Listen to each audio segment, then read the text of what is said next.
Hi everybody, thank you for joining me and welcome to my channel. It's Veroosh and this is your reading for the next week, which starts today, tomorrow. It actually starts today, Sunday, and we'll read until about the last relevant information is, I guess, for June 5th, so it's like a bit of an overlap. We're going to go over astrology and we're going to do some tarot. I'm reading because I'm kind of obsessed with the Dreams of Gaia tarot. I hope you guys don't mind, and we'll use this deck for today. So first off, I want to tell you guys about some astrology. Members, I'm still doing your guys' set of readings. I want to get all the transits down. There's a lot going on in from now until June. But they're coming, and they're coming today. So Scorpio, Aries, and Taurus are going to go first because they went last. The other thing that I wanted to mention is your eclipse readings are out. They're linked in the description for everybody, and they're still relevant. And for whatever reason, when I posted them, there was like this, for some reason, there was no views for about half an hour right after they were posted. And so Scorpio, Aquarius, Aries, and Taurus never got to be shown to people, or very few people saw it.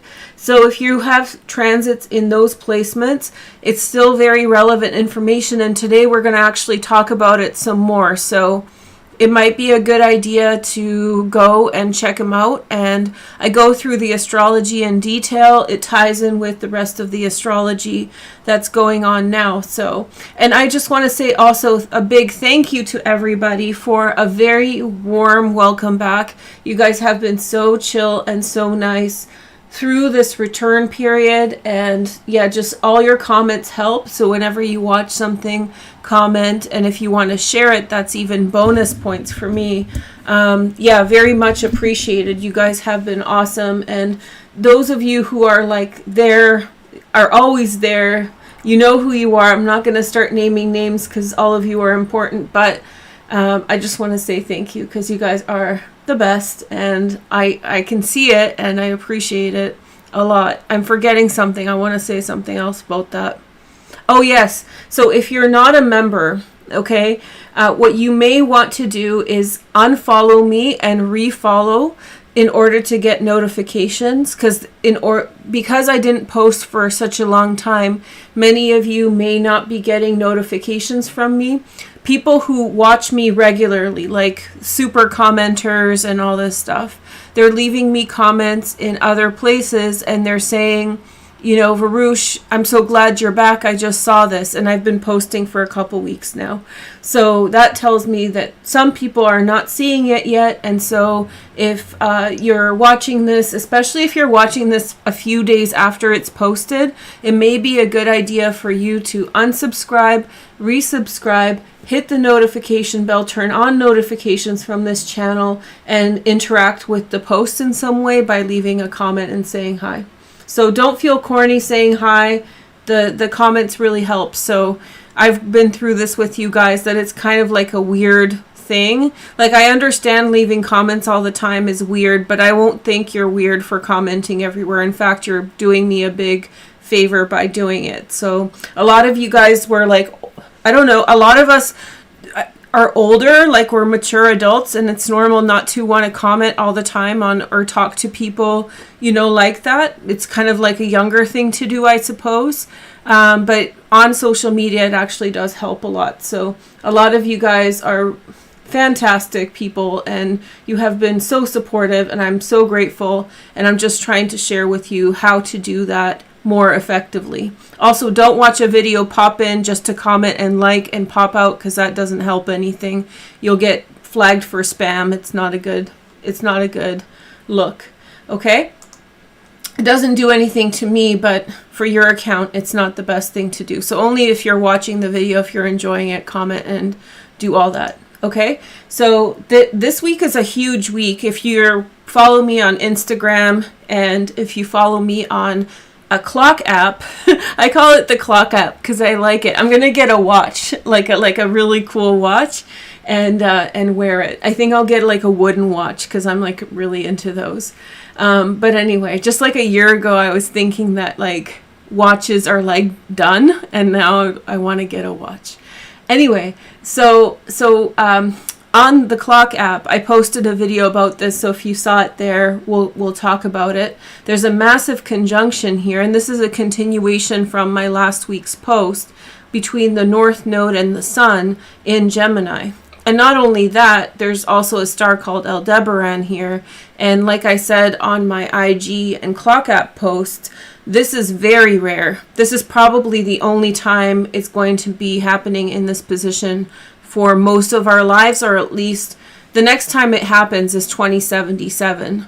So you can imagine like most of us are going to be old and gray, or I don't know, cryogenically frozen by then, something like that. So this conjunction is happening between the North Node and the Sun. The North Node Sun conjunction happens every 11 months, but this year it's happening in Gemini. But this year it's happening with a very beautiful fixed star that has a lot of power.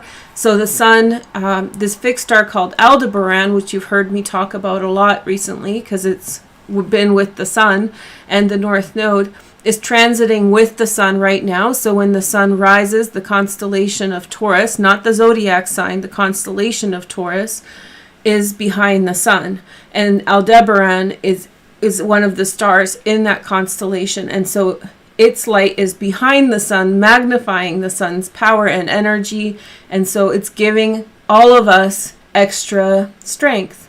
Now, the big picture is that last week we had an eclipse, right, on Wednesday. A lot of you guys told me you were tired.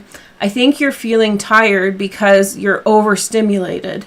So like when you have too much sugar and you kind of go into comatose state, or if you have too much caffeine, that can backfire.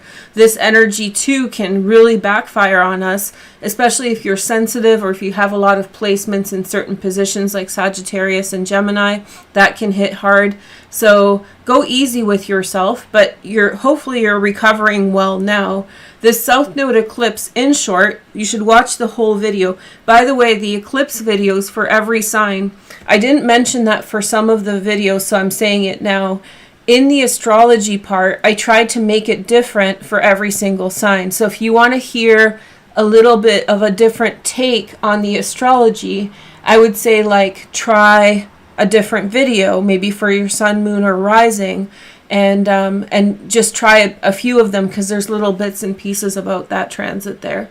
Anyway, that happened last week, and in short, the eclipse was a release of the past, essentially.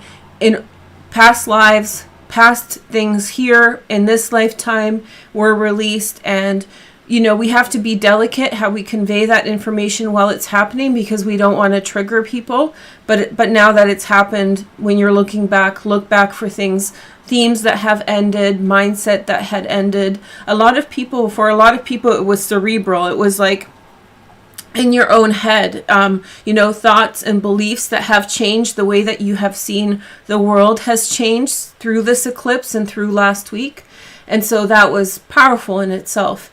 Now, this conjunction here with the North Node and the Sun and Aldebaran is all about moving forward. So it's like once you release your attachment to whatever has passed, you are free to move forward. And that's our general direction, is here in Gemini. Now, this North Node transit is going to be pretty much by itself for the rest of the year when the Sun passes and once Mercury has finished its retrograde period.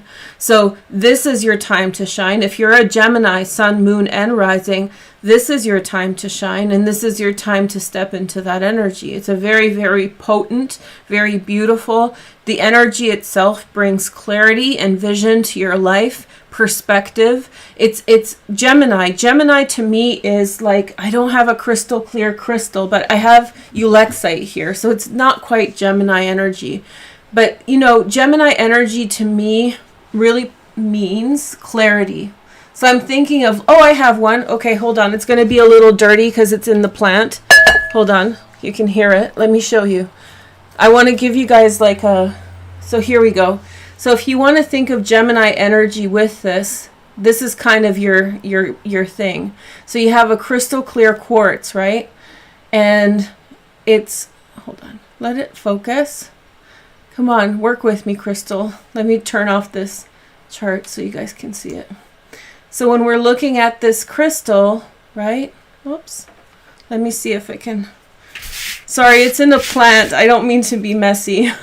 Now you guys know why my nails are dirty sometimes, because I have plants all over the place. Okay. Okay, so there's the crystal, right? And this one's not crystal clear, but you get the energy. This is the energy of Gemini, and this is the energy of Gemini North Node with the Sun, giving us clarity, sharp focus and clarity on things that have been muddy, that have been unclear. Look at this smoky quartz. It's a beautiful energy as well, but it's more of like a dream state energy, right? Like it's not crystal clear. There's mystery inside of it. So the North Node with the Sun brings clarity to that energy. So just to refresh and to go over it again, a few of you guys said, hey, I'm new to astrology, so we're going to go slower for, all the people. Everybody's welcome. So last week's eclipse released all old energy in Sagittarius. It allowed us to set ourselves free from things that were clogging us up, like a bottleneck. Imagine a bottleneck in a bottle, clearing out and all the water gushing out. That was the eclipse. And now the water gushing out of that bottle is the North Node Sun conjunction in Gemini. And so you should be very crystal clear. It's a very rational energy. It doesn't have, Gemini isn't an energy of a lot of wishy-washy emotions. So this is the part of the year in which you are going to be feeling the most amount of enlightenment through the rational mind, through clarity of vision. To me, Geminis, and I'm not being, how do you say, because I'm not being discriminatory, but like I see like laser blue eyes, people who have like laser blue eyes. That's kind of the energy. And of course anybody can have that kind of energy behind their eyes, but it's that, or like what is that champagne color, the almost like beautiful brown, just I think it's like amber color eyes, just the sharp brown intense color. So that's Gemini energy to me, and that's bringing that in at this time. And so with Venus finishing her transit, she's actually in the last degree of Gemini, and then she'll enter into Cancer on the, hold on, I wrote it down, on June 3rd. Is she on the 3rd? Oh no, June 2nd, sorry, she'll be in Cancer. So Venus is now in the last week of Gemini with all these transits there. It's answering all your questions. Venus in Gemini isn't a hyper emotional Venus. There's a lot of kindness and love in that, but it comes from just wit and observation and good humor, like good energy, bright, lively, crystal clear, and crisp is another energy I would describe it as. So all this energy is here. Mercury is retrograde in Gemini. Mercury in Gemini retrograde, I'm sorry I couldn't commit a whole video to it. It started yesterday, or 2 days yesterday, right? And it's going to continue until June 20th. And I did do a TikTok video about it. I'll link it in the description after I'm done. It's not there now. And I went through every single sign and gave you an energy. Listen, Mercury in Gemini is a high frequency energy. Mercury's the ruler of Gemini, and retrograde period through this time is very significant. However, I do feel as though it's slightly overshadowed by the eclipses and the other events. So I think that you will have the opportunity to rehash things, think about the past, or talk through the past with others, communicate the past with others. But that's only a complement to these bigger energies. And this North Node with the Sun is much bigger, much more significant, once in a lifetime opportunity to gain clarity and insight about your life.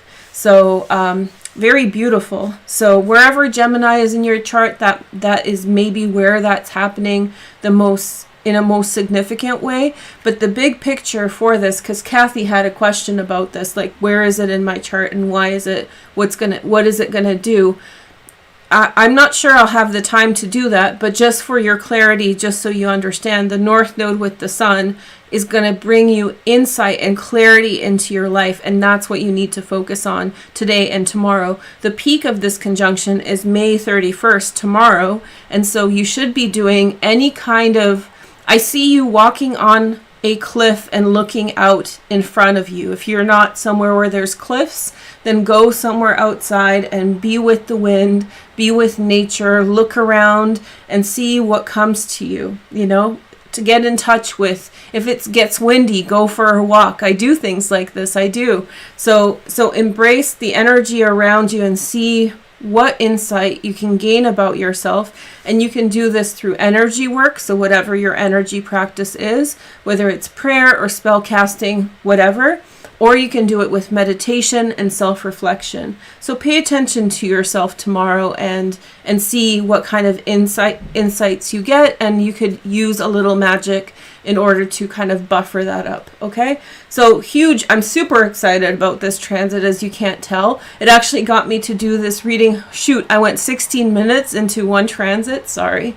So yeah, I can go on and on, but we should move on to the next energy. And so, as I said, Venus is in her last degree of Gemini at this time. Because there's so much going on in Gemini, she's bringing a lot of insight and compassion to the things that you have been coming to awareness about, and she's giving you insight about those things. So that's also very, very important. Venus enters into Cancer on June 2nd, and now she's going to be picking up speed, going faster and faster until she meets with Mars in Leo on July 11th, which is a very special day. Meanwhile, she's creating a trine to Jupiter in Pisces. And so she's already creating the trine now. However, when she enters into Cancer and starts forming that direct trine to Jupiter, very lucky time in love, very lucky time in cooperation with your partner. Sometimes people ask me for like love readings, but there's no transits that are happening that are of a love energy. And yes, love happens all the time, but this is a good transit for love. This is a good transit for a heart-to-heart connection. This is a good transit for talking about the past with Mercury retrograde and bringing love energy into your current circumstances. If you are a Scorpio, especially on the cusp of Libra, then you are very lucky, my friend, because you have a grand trine between Venus, Jupiter, and your placement, Sun, Moon, or Rising, Venus, Mars. So if you have placements in the first few degrees of Scorpio, it's a very lucky time for you in love. Get out there, connect, and show that energy. It's a very, very beautiful transit. Furthermore, through right now, the moon is right now in Aquarius. I think that's why I did this reading right now. And then it's going to enter into Pisces and form a conjunction with Jupiter, and then later with Neptune, and then move over into Aries later on in the week. So this conjunction these sets of conjunctions while the moon is transiting through Pisces this week, through the beginning and middle part of the week, that's going to give us an element of dreaminess, of imagination, and that kind of thing. Make sure to compartmentalize and separate these energies at this time, because you don't want to waste the energy here. This is our high point this week, right? It's our consolidation of the South Node eclipse, and it's our way to move forward. This is your dreamy date with a boyfriend or girlfriend. This is your sweet dream at night. This is your beautiful story that you're going to write when you're journaling. This is you painting something beautiful. This is wonderful time with your family. This is wonderful time with your kids, connecting with them, these loving energies. Allow those things to happen in your life this week, but don't let those things distract you away from the goal, which is being present, being aware, and seeing what this North Node is showing you, okay? So furthermore, Neptune is going to create a square is trining Mars and is creating a square to Mercury and a little bit to Venus, but kind of waning. Now, this energy is kind of sucking away from our ability to be clear and be present. So you will want to, it's almost like Dorothy in the poppy field in The Wizard of Oz. This is your pull you away into Alice going down the rabbit hole and getting swept away into a dream. Yes, these are beautiful things when done at like a, how do you say, not at a minimum, but like in a reasonable amount, but don't let it sort of distract you from the things you should be present and aware of. So if you are kind of sensitive and you don't want to hear something triggering, you may want to jump out of this part, because I'm going to get into some of the transits that I think you should pay attention to and be wary of for the next few days to 10 days or so. So if you're sensitive with astrology and you don't like hearing the more critical aspects, then you may want to jump ahead into your sign reading, and I'll see you there, okay? So, hi guys. I guess the tough ones stuck around. So there's a couple transits this week that you may want to start paying attention to that are also of a challenge nature. And so the first one kind of alludes to what we were just talking about, this sucking away and this dream-like state that can confuse where you need to go, where you need to be present. This contributes to the energy of Mars that is trining Neptune, right?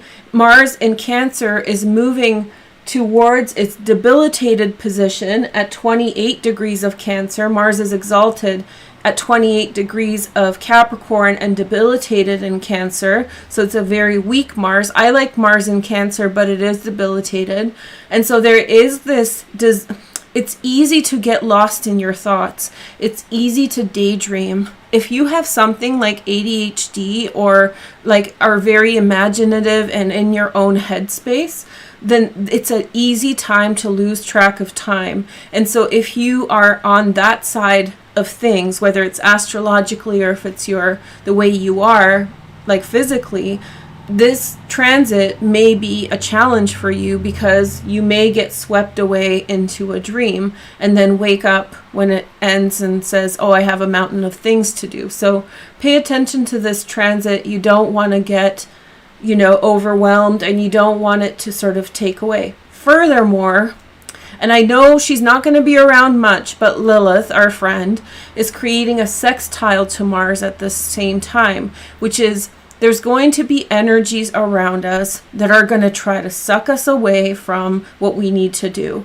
Now, Neptune, this isn't bad up here in Pisces. This isn't like, this is like a dream state. This is like daydreaming, wanting to go on vacation, thinking about your kids. Maybe your kids are out of school or they're leaving school very soon. So there's, all these kinds of like happy thoughts and kind of like a, summer lemonade kind of energy. And so, that's a nice energy, but it can still be distracting. Lilith, however, is something like a mean energy that's trying to do something to provoke you and distract you to feel egregious towards things, so you're not thinking where you need to be thinking. And because it's a sextile, it could open up a whole lot of stuff for you. So be careful with Lilith. She is in a square to Mars, a sextile to Mars, and Mars is moving towards edging forward towards that debilitated position. So just take it easy. Don't let people get under your skin. And let's talk about this last transit that could be triggering for those of you guys who have a thicker skin. The big transit this week that could cause problems, and it's not going to cause problems for everyone, but let me just tell you right out. Mars is opposite Pluto in Capricorn, and Mars is debilitated, and it's my impression that Pluto's really strong in Capricorn. I just think of Pluto as very strong in Capricorn. So Mars is debilitated in opposition to Pluto. this is a struggle for power. I've heard some people say that this is a positive transit because they're both rulers of Scorpio. I don't feel that's true. I feel as though anything opposite Pluto feels the wrath of its insane power and its insane dominance. Pluto is understatedly dominant. The way I think of Pluto is like an energy that has to do with some cyborg, okay, that doesn't think of us as humans.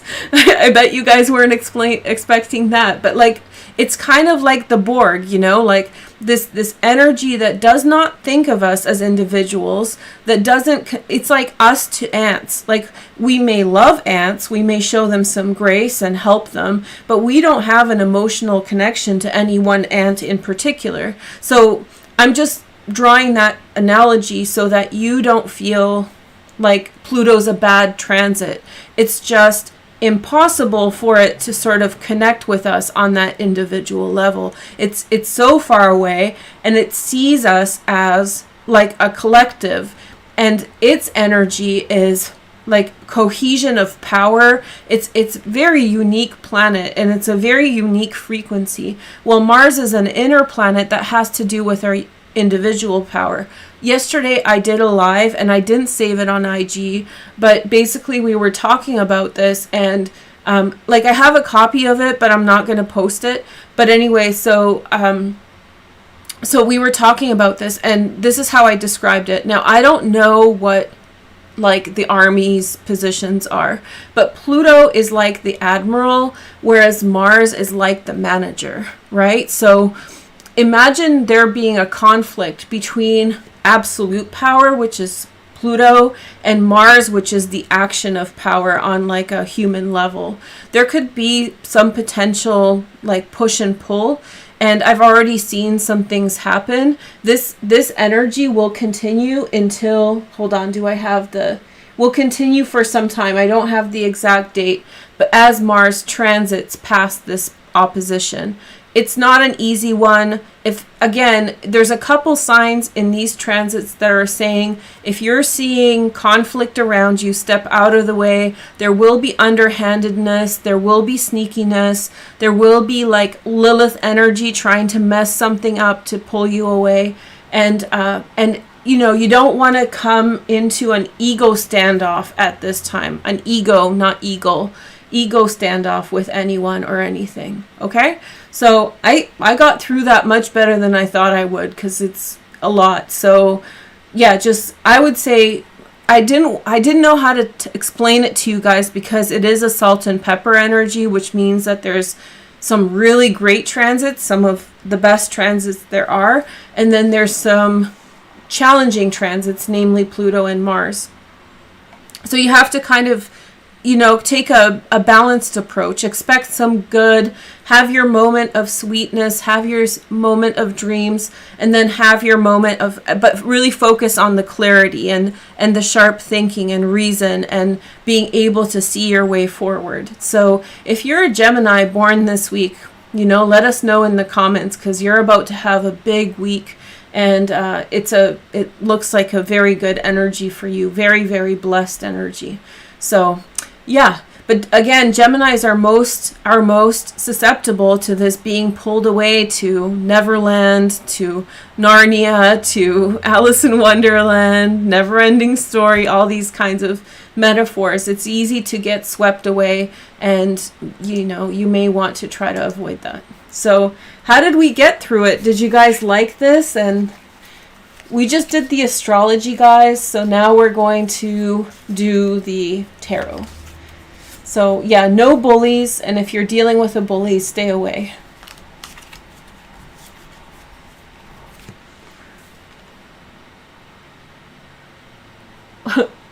There's something, what? Okay. There was a prayer in the comments, and I don't want to repeat it, but it was like pretty wild. Okay. So let's get to our reading. We're going to do the 7 cards, and you can choose your own order. I always forget to say this part, and then I have to repeat myself. So we'll do 7 cards. You can choose your own order, or go along with me Monday through Sunday. We get to do 7 cards because I'm on time this time. Yay! Okay. So you guys should be feeling, in other words, high energy, easy to procrastinate, easy to daydream, potential for a distracting energy to get you into a complicated situation, frustrate you, and help you lose waste time. So don't do that.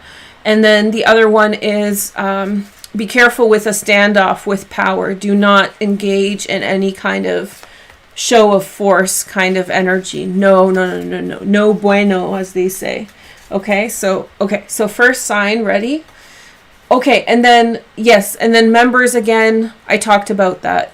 Scorpio, Aries, and Taurus. I'll try to put your videos out today, but I still have to like finalize my list of transits I want to talk about. Leo first, Sun, Moon, and Rising. Okay, hey Leos, let's take a look at your cards. That was fun. That was very detailed of me. The Moon's in Aquarius, so hey girl, hey. Nice to see you all. Okay, so let's get into it. 7 cards for Leo.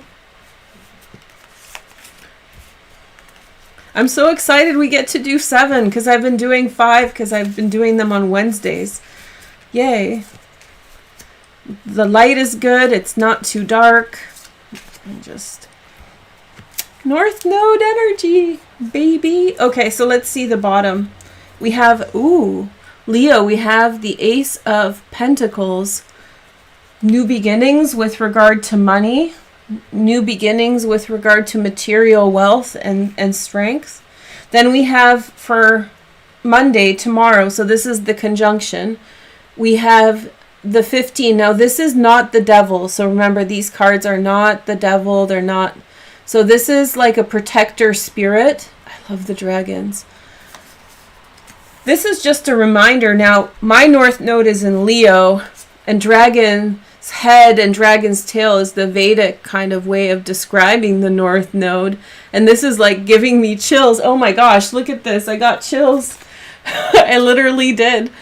Because this is like your North Node is watching over you and setting you in the right direction, giving you insight. And no matter what your placement is, Leo, there's an energy that's watching over you. There's an energy that's helping you see on Monday. There's an energy that's carrying you forward, okay? Then we have number 2 or Tuesday, if you're going along with me. Let's see this guy. Let's see him. We have the 9 of Pentacles. Now this is Venus in Virgo. So this, I don't know, some people don't like this transit. I really like this transit. I like Venus in Virgo. I think that it's, I don't know why my arm's shaking. I'm fine. I really like Venus in Virgo. It's opulent. It's successful. It's strong. It's independent. I have a feeling that this is a rich time for you, Leo. I have a feeling that you're just... I have a feeling that you want to spend money, or that you have, like, you want to spend money. You know why you want to spend money? Because good things are coming, and you sense those good things coming, and you feel protected. You feel kind of embraced by the energy. You know, this eclipse did good things for you, and there's another eclipse coming in Gemini at it very soon, next week. So that's very exciting for you, because Gemini is a sextile to your transits, which I just adore. So new doors opening for Leo in a big way. We'll talk about that soon. I'll do individual videos for that as well. Okay, so then we have the number 8 card. So this is, to me, more like a death rebirth card than number 13. So as I said, Leo, this is giving me an indication that ahead of you is a bright new beginning, that you're being watched over, you're in the lap of luxury, and that you are in some way going through a rebirth or a regeneration in one aspect of your life. If I were to say where that is, I would assume that it has to do with your work, career, something like this. And then we have this Sage, number 7. It's in an area of life, and this is for Thursday, that you already have some footing in. So you have already some knowledge or expertise wherever this new beginning is happening for you. Likewise, on Thursday, you may have a connection with a powerful person. This person is a healing person. This person brings you light and love and good energy. Here is the next message. This is my favorite card in the deck. It's the I think Leo's having a huge week. I don't know if you guys have heard me say this before, so sorry if I'm repeating myself. But I do believe like the order of the cards often reflects something about the energy. Not necessarily just intensity, but it has some resonance there. And oftentimes when the first cards come out, they're like the people who will have the most intense, impactful week with the brightest energy, or something that really wants to be heard. I feel as though you're stepping towards something very destined. I love this card. This is the portal card. Come on, let's show them again. It's so beautiful. Okay, so yeah, you're stepping into a portal, Leo. You're stepping through. There's big things ahead of you. You put out such good energy. That's the thing. You put out such energy, positive energy into the world. And, you know, we do nice things for others. We do good things for others. And oftentimes it's not that we get that immediately back from them. But the energy does come around ultimately in some big, giant fashion. So Leos come from the heart. They give from the heart. They are from the heart. And this energy you're putting out, and it's coming towards you now, I feel. And don't expect it to be just this week.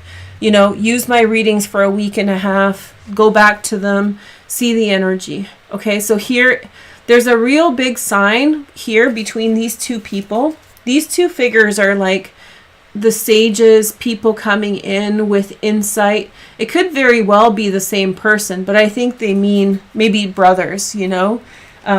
If you're Polish, Lech, Czech, i Rus.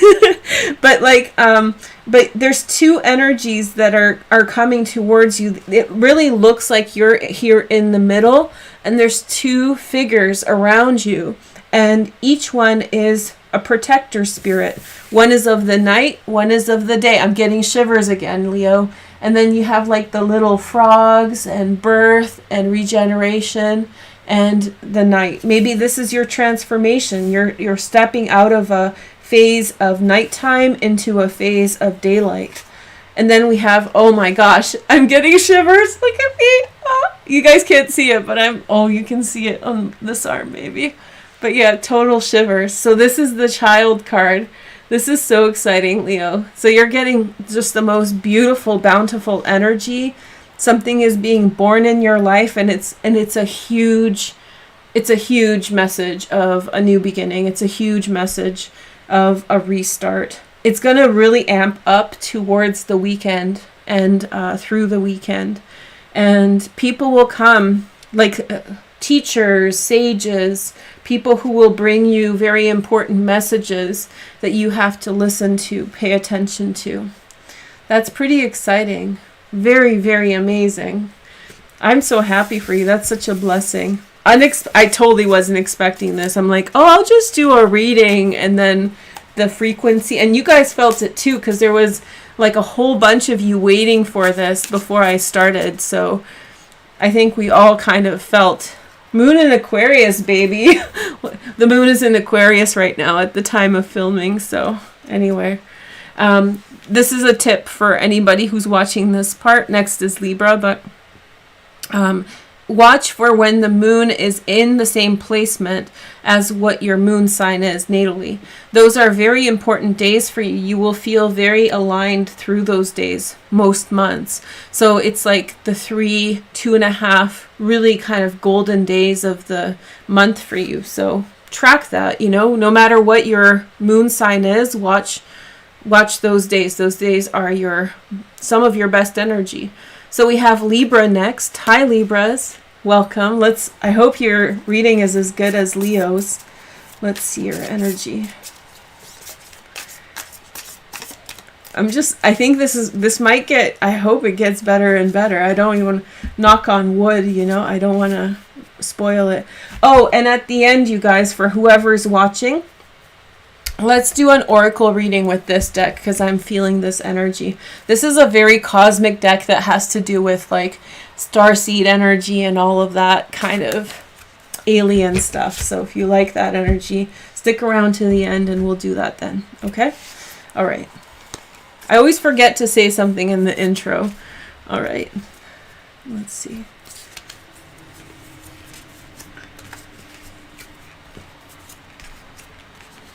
Libras. Oh, Libra, look, you have a sage too. The sage came up for you at the bottom. Insight, you're being guided towards a path. This is you, Libra. Look at the owl. This could be your card easily, right? So being guided, the wisdom of the wolf, the wisdom of the owl. The man is going forward. He has the staff. It's lit brightly. He knows which way he's going. I think this week for you, Libra, has a lot to do with a very fundamental understanding. Now, I was going to do more like astrological tie-in, but I kind of don't want to do that now this week. We'll do it later, but I will do it for Libra to show you guys something, which is important. Okay, so Libras, sun, moon, and rising, first house, okay? And some people say watch it for the rising. That's a very basic understanding of like charts and astrology. Watch it for your sun, because you can draw a chart for the sun and it's very powerful. And I think people kind of see that it looks like a chart and you're rising, so therefore, no. Watch it for your sun. I think more often than not, the most powerful readings are for the sun, and the astrology is applicable to your sun transit. Okay, so if you're a Libra sun, moon, and rising, this conjunction is happening in your 9th house. The 9th house is the head, right? The head. So you're getting some crazy ideas, big ideas, enlightenment, insight, growth, all of these things. You're releasing the past quickly, Libra, and moving towards the future. So this transit with the North Node in Gemini is your big transit. It's Gemini's big transit, but it's also your big transit because it's in your 9th house. And the North Node is very much important for the mind, the head, understanding, insight. So there you go. You have insight. Don't listen to outside influences, Libra. Listen to yourself at this time. I really feel for you, those transits in Pisces, they will distract you, and they're powerful because it's Neptune and Jupiter that rule Pisces. But no, follow your path. Okay, Monday we have love. Libra, Venus. Venus finishing up her transit in Gemini, which is a nice trine to Libra, and then ending up in Cancer. But she's your ruler, so she's fine for you wherever she's at. So right off the week, when I'm getting a download for you for the North Node. It's about compassion and love, and feeling like being elevated to love and compassion for other people, like everyone, having that higher vibrational love and compassion and understanding towards the people around you, and really stepping into that frequency of a real sweet feeling towards others and towards yourself. So that's the start of the week. And then we have this, which is the 7 of air, moon in Aquarius, but it's not like the regular 7 of swords. In this card, again, insight, look at him. You're going to have a huge, huge understanding epiphany, Libra. Your mind is going to go just, if I could have the emoji with the guy's head blowing up, somebody leave it in the comments. Libra, it's good.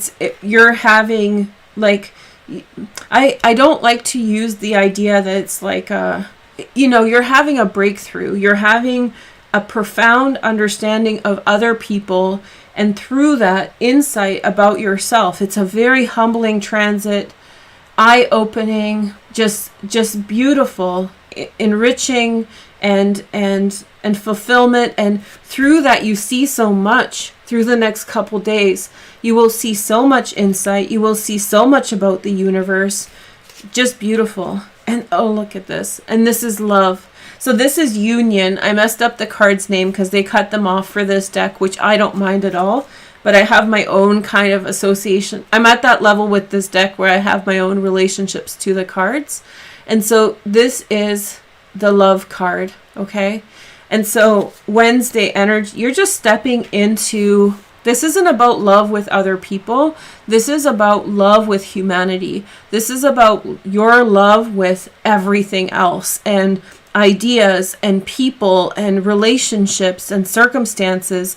Your heart's opened up, and you feel a great depth of compassion and love. And that's true enlightenment. It's not about being on a higher level. Higher level is essentially compassion and enlightenment, and compassion is the door to enlightenment.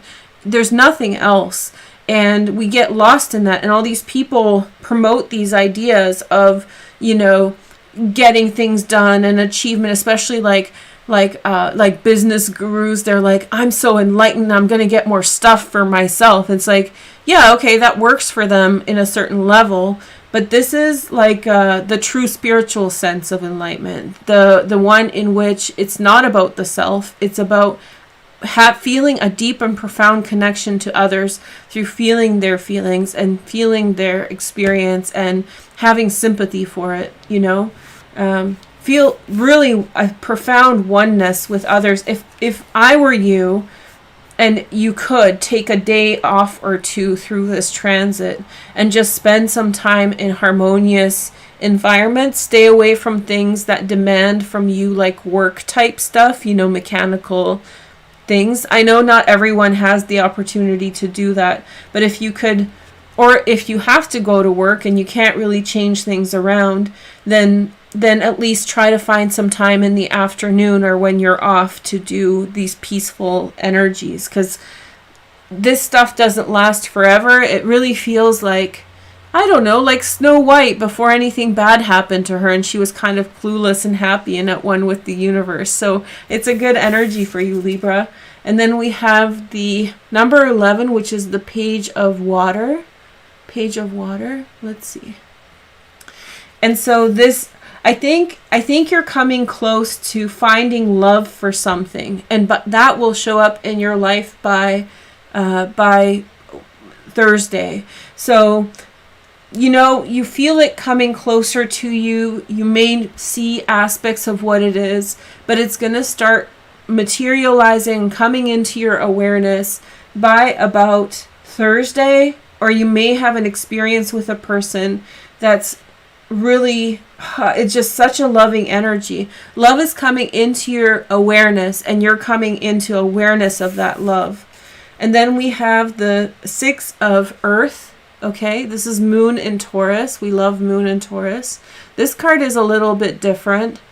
I have a love-hate relationship. I don't like seeing people all tied up, but there's a really nice explanation of this card in the deck. So I feel as though someone is indebted towards you. Someone is indebted towards you, and you have a compassion for their circumstance with regard to that. And you feel a great love towards this person, man, woman, whatever, right? And so I feel as though you feel a great compassion to this person who's sort of following through to their attachment to you, to their relationship with you. And you love them for being there in that relationship, whatever that is. And then we have the 4 of Water. Different than the tarot, again. 4 of Water. Again, profound insight. You will be very much in your head this week. You will be very much in your emotions. You are going to see other people through a different perspective. You're hitting it on the nail on the head. And the one advice that I see coming through here at all the time, over and over, is don't try to avoid interfering energies, other people's opinions. Just watch how much email you read, watch how much texting you do. Try to maintain homeostasis as much as possible. And then we have the 5 of Water. You're being brought into profound realizations this week, Libra, profound realizations with who you are. This is a reflection on the past of who you've been in the past, and like how you've interpreted situations in the past, and how you think about things in the past, and where you want to see things grow. Beautiful reading. So you guys are coming through with very, very big readings right off the bat. Okay, so I love May. It's a beautiful month. Next we have Sagittarius. Hey Sag, how's it going? Welcome to my channel. And I'll read all your guys' comments after if I'm missing anything, you know. So Sun, Moon, Rising, Venus, Mars, Sag, okay?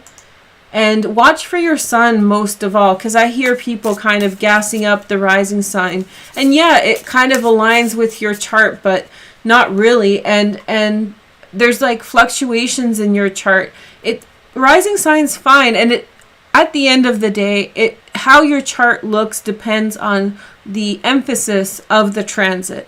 So if you have like the rarest is a moon dominant transit. It's not a very common transit chart at all. Sun and rising, Sun is the most common dominant chart in my opinion, and rising sign is the second.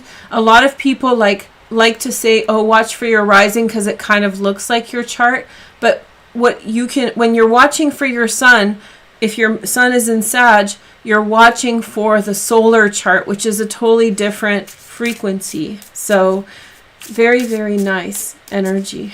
So for you, there's a humbling experience over the last week in which you were brought into catharsis over things around you, right? With the South Node. We talked about this in your eclipse reading. And now this week, it's a real focus on partnerships, right? So partnerships, relationships, those kinds of things. Very nice energy. I think I will work in the chart for the other signs because it makes sense. So just a little bit like that. Watch your eclipse video for like a more detailed take on things. And that eclipse video is still valid, as I said in the beginning, just in case you didn't watch the beginning. Okay, on the bottom, look at this: union, relationship, 7th house, partnership, connection with others, the significance of others in your life. You get taken away from thinking about yourself, and I don't mean that in like a selfish way, but you have had a lot of energy being directed towards the self. You have had a lot of energy where you've had to focus on yourself in order to be successful. And now the energy's shifting and it's quickly pulling you towards your 7th house of partnership. So who's around you, who matters. And what I'm picking up the most on, who have you lost in your life and who do you need to bring back in? Family members, like who hasn't received a call from you in a while? Okay. Then we have, oh, look at this. You're being brought on a journey, Sagittarius. You guys are going to be so happy about this card. So this is 8 of Earth, Sun in Virgo.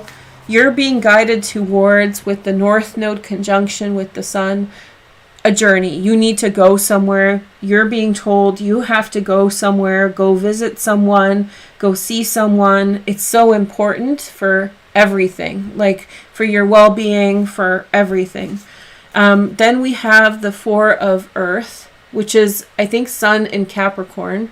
Okay, so you've achieved what you want, and I think that this is for Tuesday. I think that it's up to you to take the step in the direction that you need to go. It really feels as though financially things have become increasingly stable, and if things are still challenging for you, they're going to improve. I have a feeling that it's up to you to make decisions about the direction you're going on a financial level, and you have a lot of material power behind you at this time. I know why. Let me show you in the chart. So it's because Pluto is conjunct, is at the last degrees of Capricorn. Now, in June or July, I'm going to do a Pluto and Capricorn transit video. Pluto entered Capricorn before I started YouTube, so it's been around for a really long time. But it was significant last year, but for a different reason, and we covered it in different ways.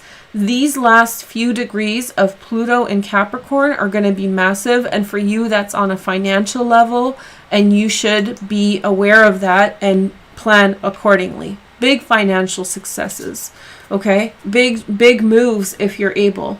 And then we have the 9, the 11, which is the page of fire. To me, this is like the most precocious page, full of energy and spunk, wanting to go everywhere.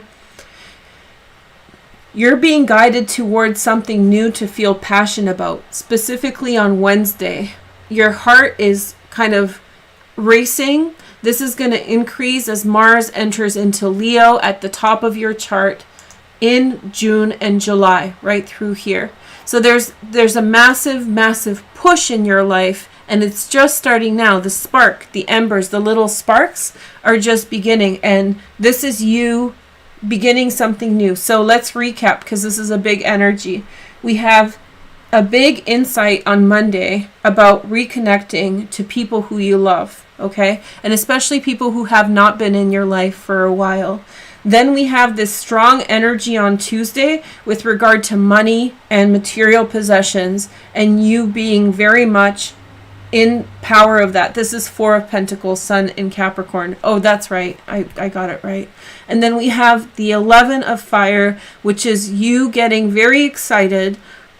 The excitement energy of new adventures that are not yet in front of you. You will have multiple little new things start up this year that are going to be so exciting, and you're going to feel that energy on Wednesday. Thursday, 9 of Water. This is Jupiter in Pisces, by the way, you guys. So for everybody, and I am going to do a Jupiter in Pisces video also, but we'll do one at a time. We'll do that in June. So yeah, I'll do a series at a time as we get through them. So yeah, 9 of Water, a wish comes true. Look at this, how beautiful this card is. So a wish comes true, something becomes manifested.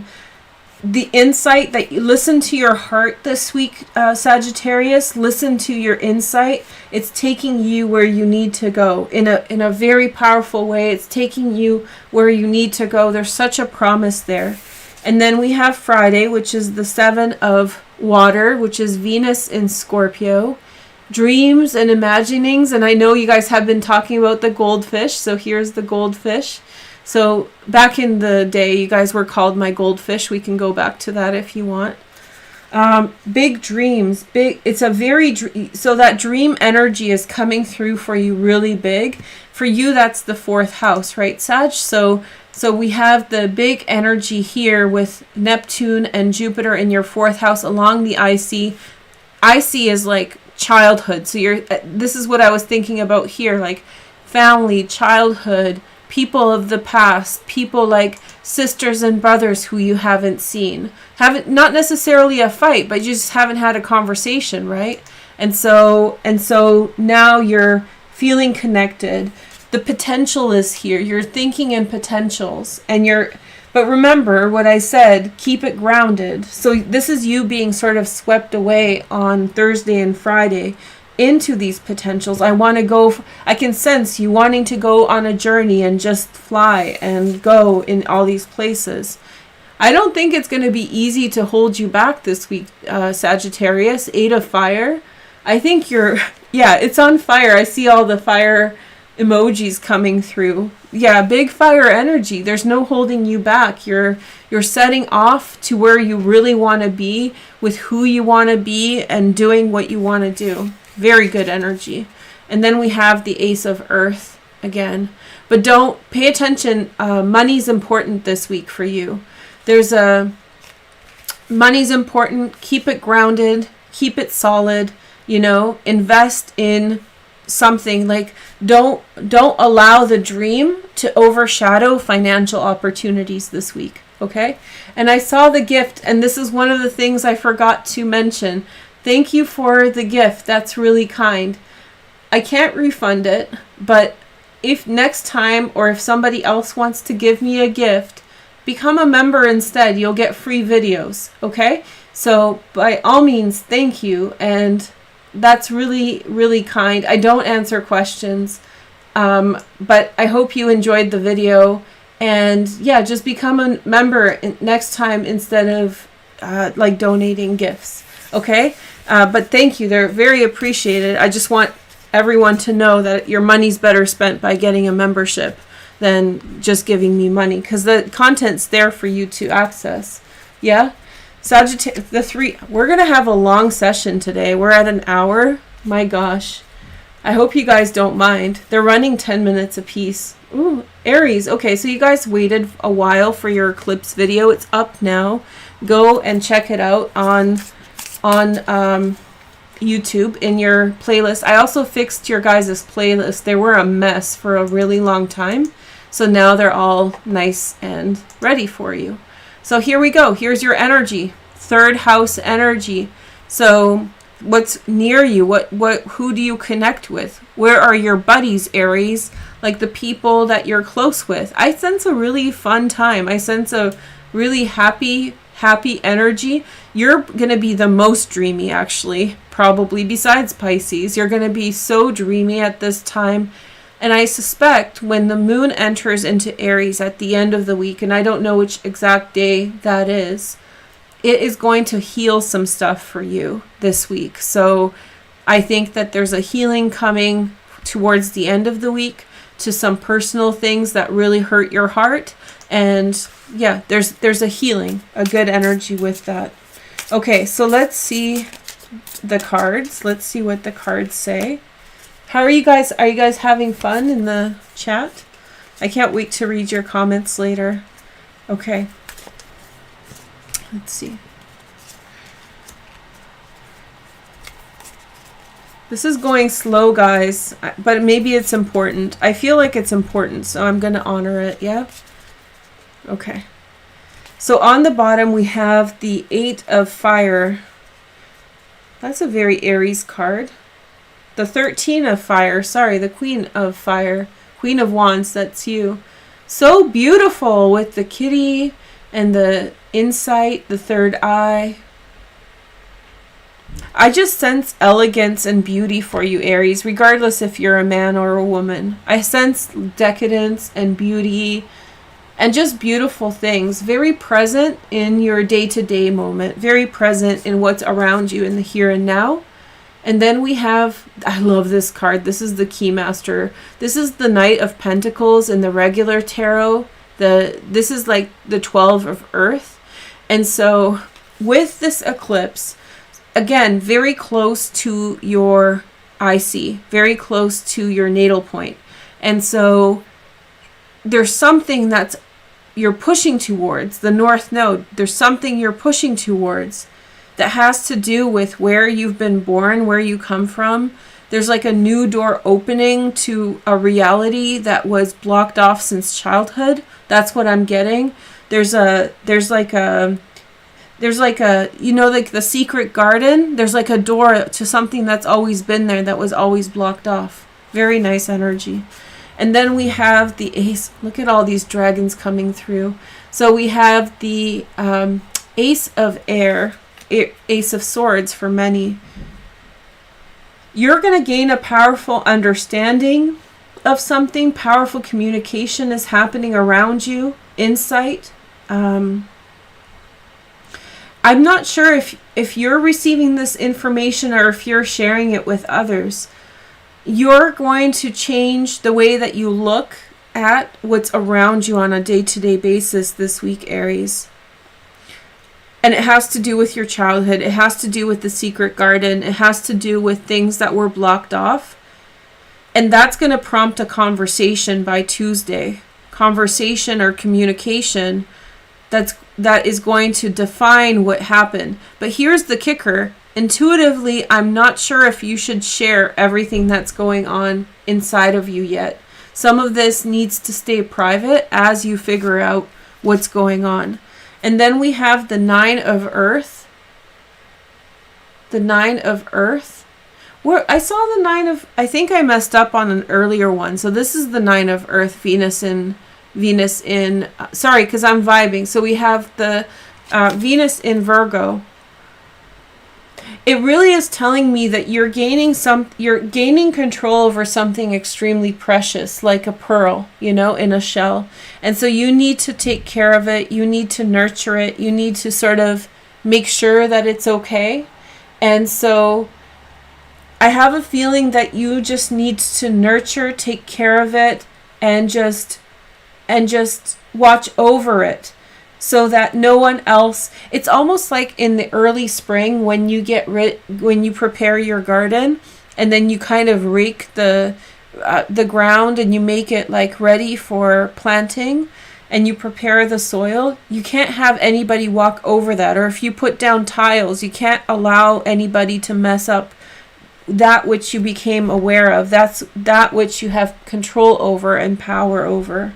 And you need to protect yourself away from other things destroying that. And then we have the Empress, number 4. Now these are the mother, it's called in this deck. So this is for Thursday. You are a protectress of your physical environment this week. And so there is something sacred, physically sacred around you, Aries, and you have to protect all of that. And you become aware of something of just such high value to you this week, right? You probably are already becoming aware of it. And in some way, you're supposed to take care of it. It's such a beautiful, it's like a mother to a child sort of thing.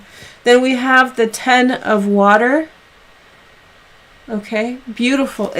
You're in a motherly, I'm looking at your astrology, you're in a motherly energy. This Pisces transit is doing good things for you, I think, in your 12th house. You're tapping into the psychic recesses of your mind. You're getting really connected to some deep understandings and just profound connection to divine feminine energy. It's feeling extremely protective. And then we have, look at this, another dragon. So big changes on the way. Not yet, Aries. Big changes are coming. Ace of Pentacles.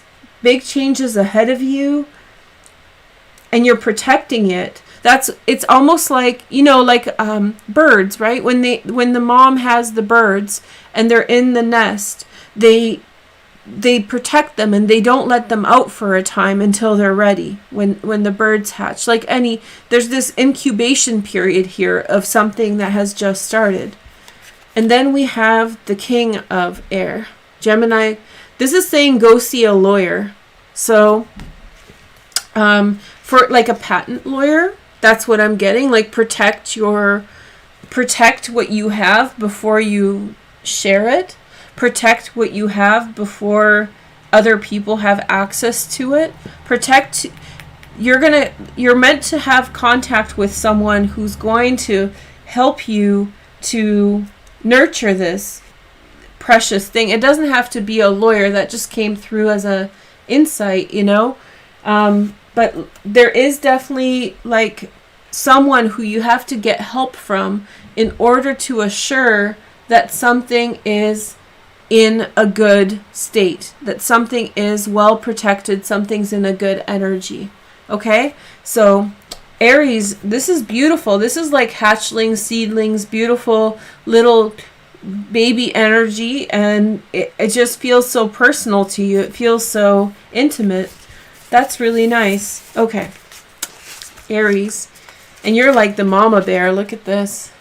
No messing with her. Right? Okay. So good.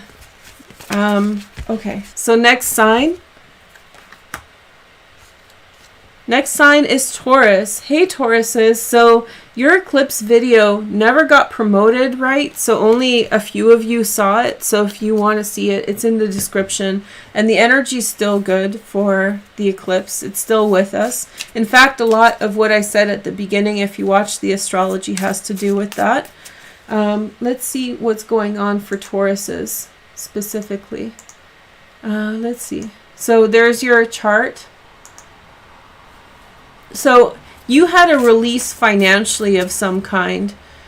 I feel as though people were frustrated with you, and I feel as though people were frustrated and saying underhanded, spiteful things about you to discourage you from taking action on something that was very important for you, that was a good choice for you in a good direction.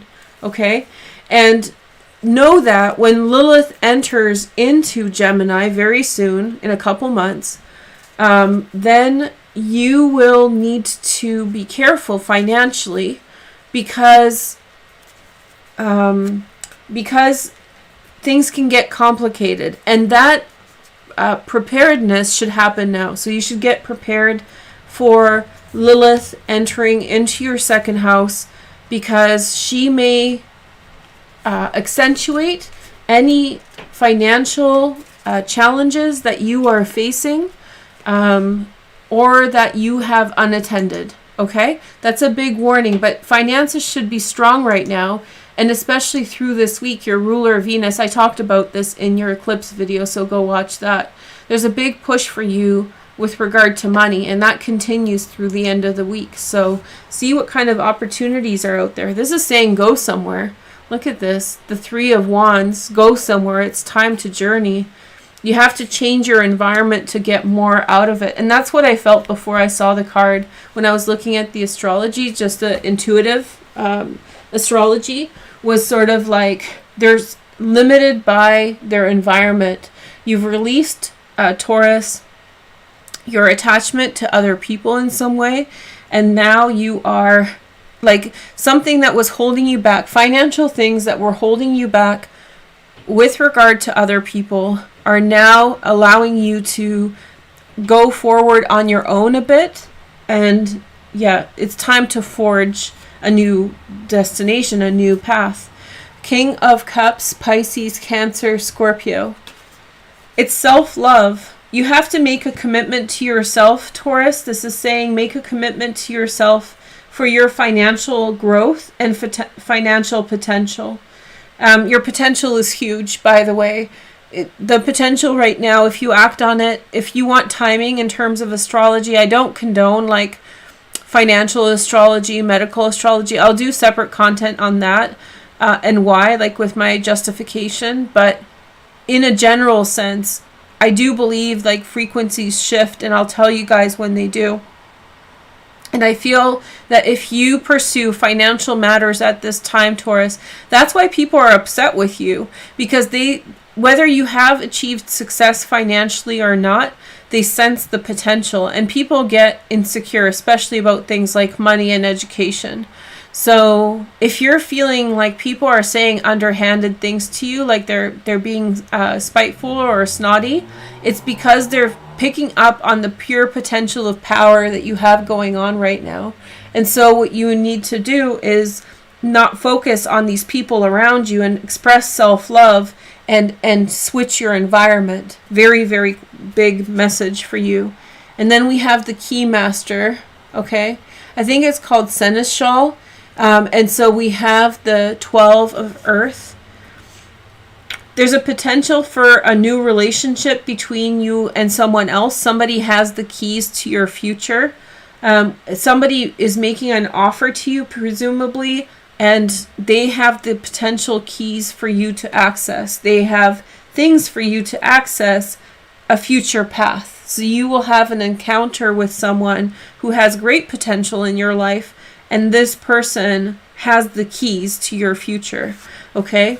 And then we have the 10 of Fire, growth, potential, and expansion. This card came up. I'm going to do a special tarot talk video, which is my other channel, and I'll link it down in the description when it's ready. This card came up for everyone, nearly, for the eclipse reading, and it has such a wonderful meaning in the book. So I'm just going to do a special tarot talk one of these days, in the next couple days, in which I just read this description, because it's so powerful and so just potent. It really looks like somebody's opening, this is you, somebody's opening the door, and on the other side is like your pure potential. This is like screaming at you that you're meant to go after something that is being offered to you, or if you're thinking of acting on something, especially within changing your environment, going somewhere, that you're meant to do that. There's a reason for this astrologically. Sometimes I say things in a channeled way and I look at the chart, I'm like, oh, that's why. Look at this. Pluto's entering you have this is a bomb chart. Like Pluto at the top of your chart is beyond powerful. People who get readings with me who are CEOs, like executives, they all have Pluto in the 9th or 10th house. Not all of them.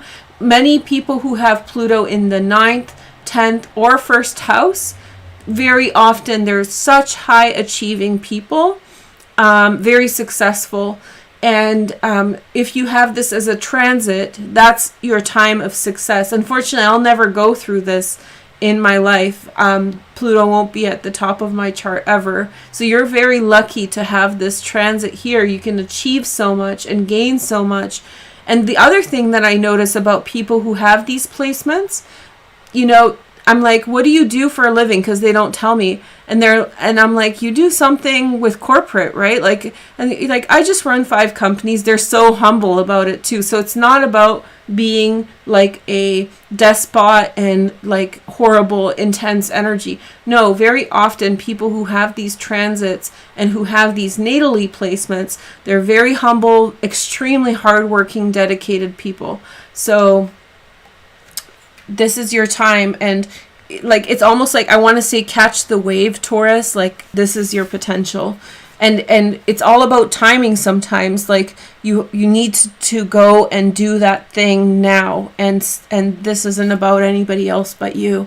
Then we have the counselor, the Knight of Water, offering this is a lot about heart healing. Now, you do have potential of someone around you right here in Pisces in the 11th house. Someone around you could be influencing you to express more compassion and love towards yourself. So look to that. You have a lot of helpers around. There's a lot of helpful energy, but don't let that distract you. It's a nice energy, like I said in the intro in the astrology, but the focus is on you. You need to go in the right way for you. And then we have the scribe, the Knight of Swords, Gemini, Aquarius, or Libra, possibly. Look at all these knights. This is literally somebody going somewhere. Go somewhere, physically go somewhere, change something, initiate, move forward in this direction. Okay? And then we have the 9 of Fire, Sag, Leo, or Aries. Again, reminding us that you're meant to go on your own. You're meant to go on your own terms without the influence of others, without being, without the influence of others, without being stifled by others' interjections. And then we have the 8 of Fire, okay? You're going to shine so bright, Taurus. You're opening up and you're going in these amazing new directions. Spread your wings far and fly and go embrace the world. It's a really beautiful energy for Taurus. So good luck, you guys.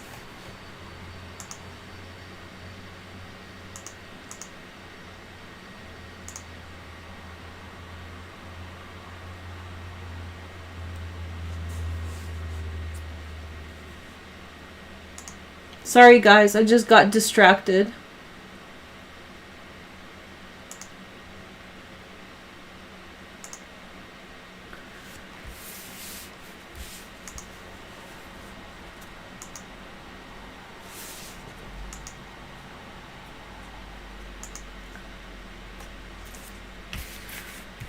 This was so exciting for me so far. I can't wait to get to Virgo. No offense, guys. I'm excited to do everyone. Aquarius, Virgo. Where's my crew at?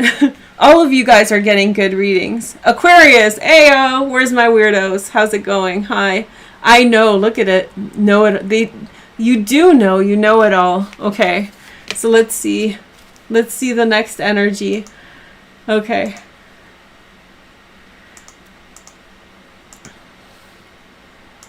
Let's see. Hi, Aquarius, Sun, Moon, and Rising. Welcome to this reading.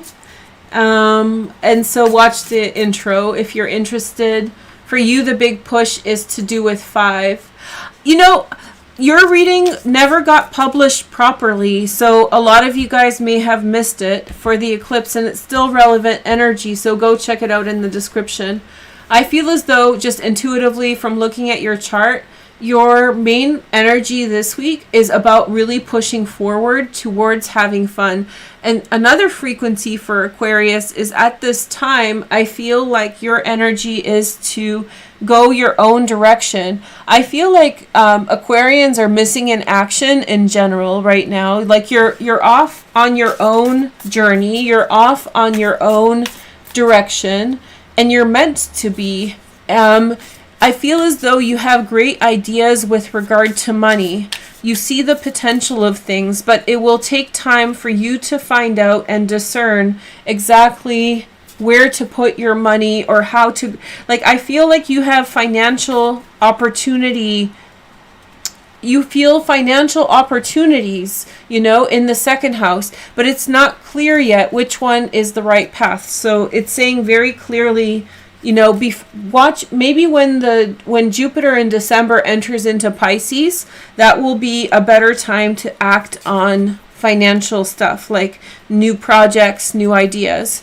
But you're getting a good taste of ideas, and you should be writing them down and paying attention to that. Okay, so on the bottom we have you guys are getting like this deck is a powerhouse deck.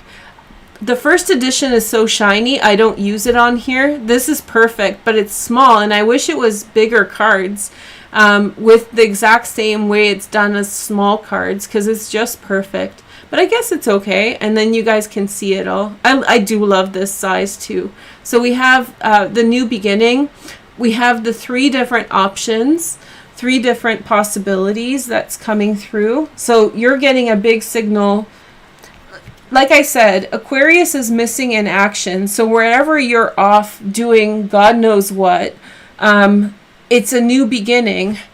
You know when you're friends with someone and they sort of go away and you don't see them for a while, and then you connect with someone and that same person later on, and they're like onto something, they're onto some new beginning. I feel like that's the energy that you're in. Like Aquarians are like off somewhere, burrowing, finding some new path, and then they'll come back with a whole new reality. So wherever you're at, trust the energy, trust your instincts. We have the 6 of Fire for Monday. There's a truce and a peace and a truce. I'm looking at the astrology between you and someone else. It's in your 5th house, which could be romantic, but I feel as though you're bringing in something into your life that brings you great joy, Aquarius, and you struggle with accepting the thing that brings you great joy because of outside circumstances. You struggle with it, and through this week, there's a big push for you to accept the thing that you love so much that you deny yourself. And this is 2 sides of you fighting over whether to go in this direction. Okay, and then we have the 17 card, the journey. This is kind of like, it's not the star, it's not Aquarius, but there's a path ahead of you. This is the vibe that I'm getting. That there's something that you love so much. There's something that you love to do. There's something that's a core part of who you are. And yet you deny yourself the ability to enjoy it. You don't allow yourself the ability to be present with it. And now you're working through the energy of having denied yourself the joy that you love. See, you get criticized a lot. Aquarians probably get criticized as much as Virgos, maybe, right? You guys get criticized a lot, but no one sees the consequences of it because you have a tough skin. Many times you show the tough skin, you show a brave face, but yet those things do actually influence you and hold you back from pursuing certain things because people are intolerant of your creative mind and your unusual endeavors. And so I feel like this is coming to terms with one of those things that you have been denying yourself because other people encouraged you not to embrace it, because other people they discouraged you from that path, and now it's time to go. So you're planting seeds, 3 of Pentacles. This tells me that it's going to take some time to come into fruition. But I do feel like Wednesday, a big focus on setting down this path and integrating this thing in your life, whatever it is. And then we have the Queen of Pentacles Thursday, Virgo, Taurus, or Capricorn. Secondary transits in water, Pisces, Cancer, Scorpio. I think that maybe you will seek out the compliment of an earth sign friend. Maybe you will seek out the helpfulness, the practicality of an earth sign, or maybe that aspect of you is being triggered right now, and that's being connected. But you're doing that to implement this thing. It's an idea. It's like skydiving, right? Like you want to skydive, but it's kind of like this lofty idea. It's kind of in the back of your head, but you don't let yourself do it. And so through this time, you allow yourself to skydive, and you find a person who brings things down to the ground, a practical person who makes kind of those things materialize. So it's something that you're doing for yourself, like wanting to go skydive and going in that direction. But you're putting around yourself an environment of people who help to ground you, who help you and ground you towards making that a practical reality for yourself, okay? And then we have the 14, which is the King of Air, Gemini, Aquarius, or Libra. This is the second time he's shown up. This is for Friday. This is you.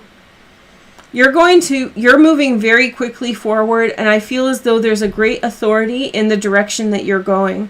So by that I mean you have a great authority, like you know what you're doing. You know exactly what you're doing, but you've just been holding yourself back. And then we have Saturday, we have love. Oh, look at this. Very nice energy. Very happy. Remember, 5th house is also romance, you guys. So this could be you. This could be them. You could be a woman, even though this is a king. And they could be a man, even though this is a queen, or whatever combination. This could also be a pursuit of love, Aquarius. Coming to terms with something you've denied and stepping into it and feeling good. Although that's just one interpretation, right?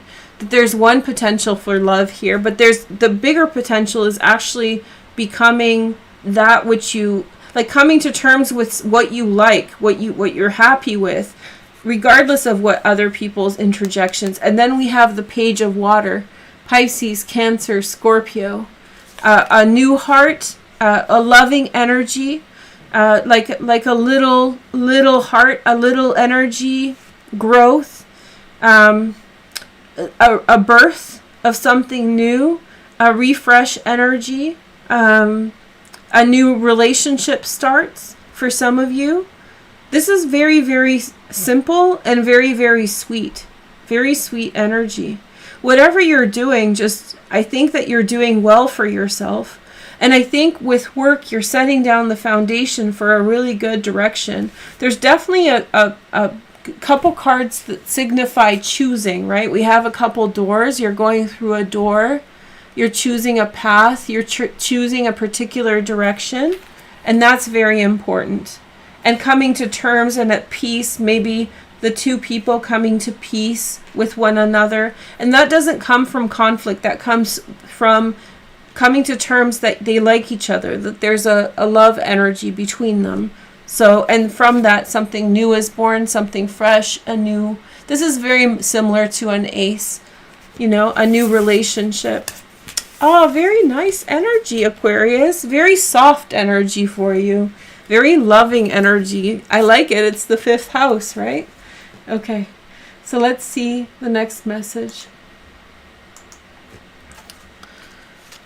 So we have Scorpio next. Hi, Scorpio. So you guys went last for the eclipse, and for some reason your videos there was this, the video went offline, it stopped being viewed for half an hour and never really recovered after. So if you want to see your eclipse video, it's in the description in the playlist, and so they're still relevant. So it's good. There's a lot of astrology in it, and there's a lot of tarot. So it's like a half an hour video. It's good.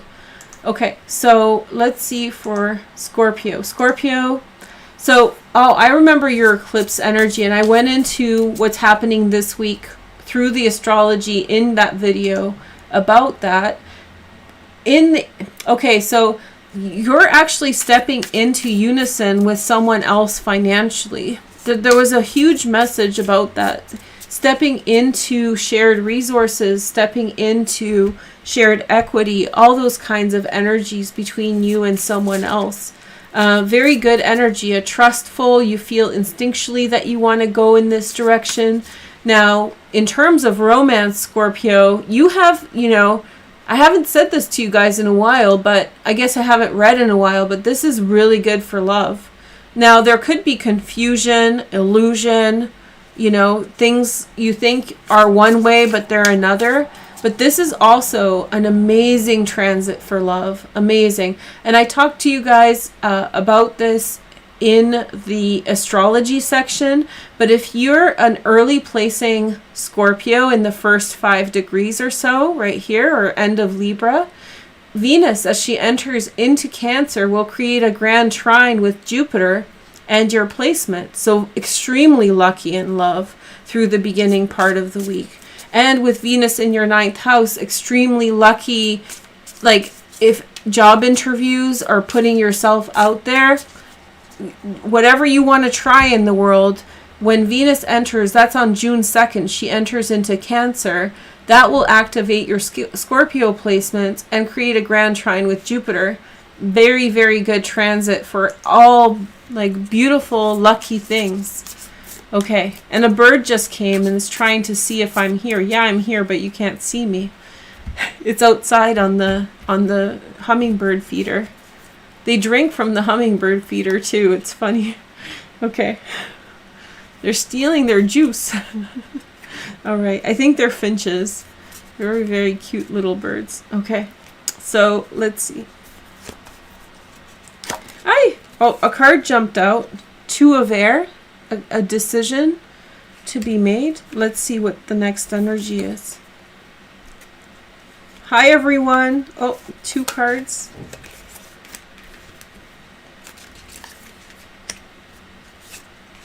Okay.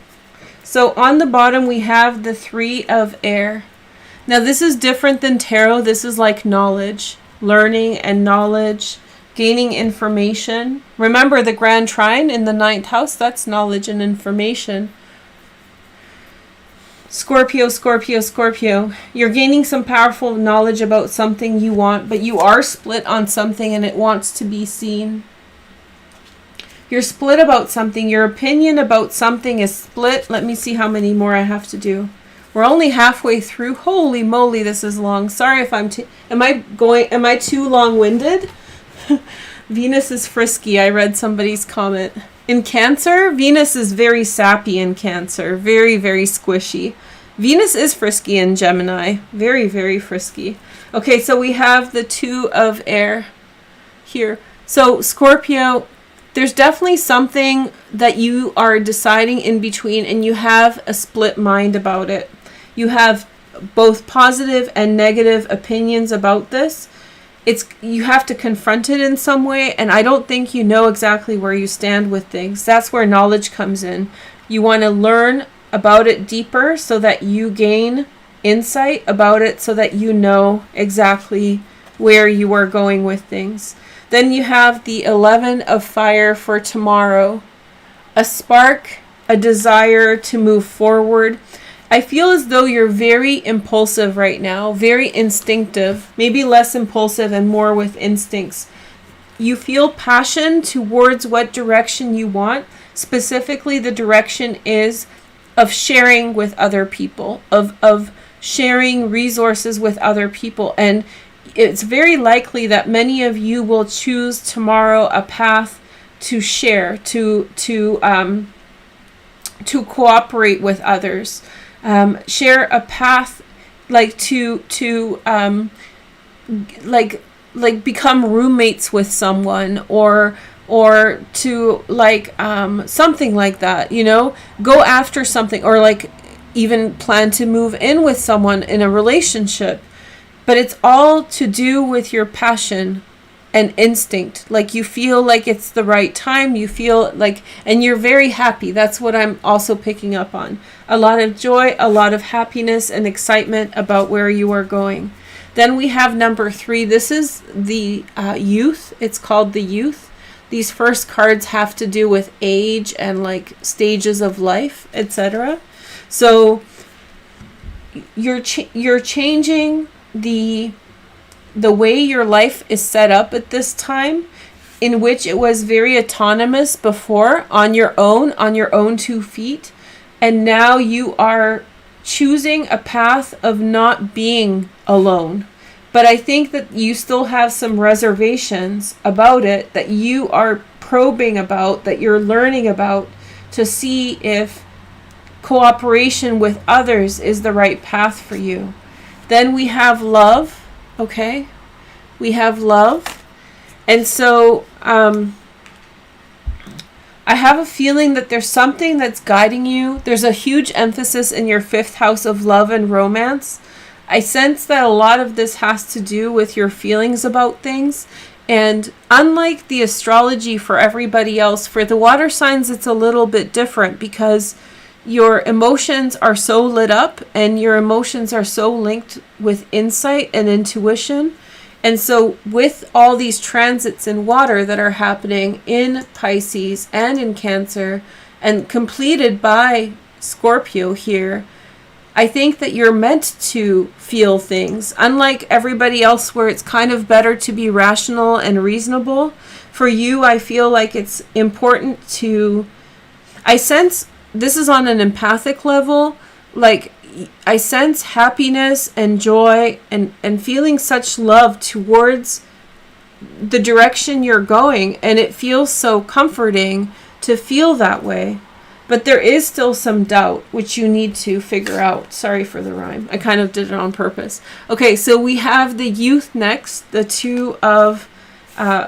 so definitely a path forward, a stepping into the new, trying something different. These are all very youthful energies. So something's really beginning for you in a new direction. And then we have the crone. Hey, you guys love the crone, eh? You guys absolutely love this card. And whenever it comes up, I get messages. And a couple of you use the name crone in your username. So I know you guys love this card. So we have... I don't want to speak on this yet. Hold on. 4 of water. It's like you're going to see somebody to get advice, to learn about something, to get... It really feels as though you're asking, possibly like an older woman, you're asking for their insight to help understand your circumstances. I really sense you are probing things. You're trying to understand things and trying to see things. And you're turning towards like some... you're perplexed by something. You're not sure how to approach it. You're not sure what to do about it. And so you are asking someone else about it, and you're trying to learn more about this situation. Okay? That's very nice too. So good luck, Scorpio. And then we have Gemini. Hey, Gemini. Happy birthday, Gemini. So this is a huge week for you guys, right? We talked about the astrology. Let me just switch it to Gemini. Let's see. So here is Gemini's chart. So for you, it's like go with your gut, go with your instincts. If it's your birthday this week, it's going to be over the top. I just sense like this chaotic laughter. Like I can see you like laughing and like just kind of like on the border of insane, but like in a good way, and like having a really good time and just finding humor in the world and just being so just tickled by it and being so like just so excited and just so very over the top with it. Okay? Okay. So here are your cards. Let's see what's next.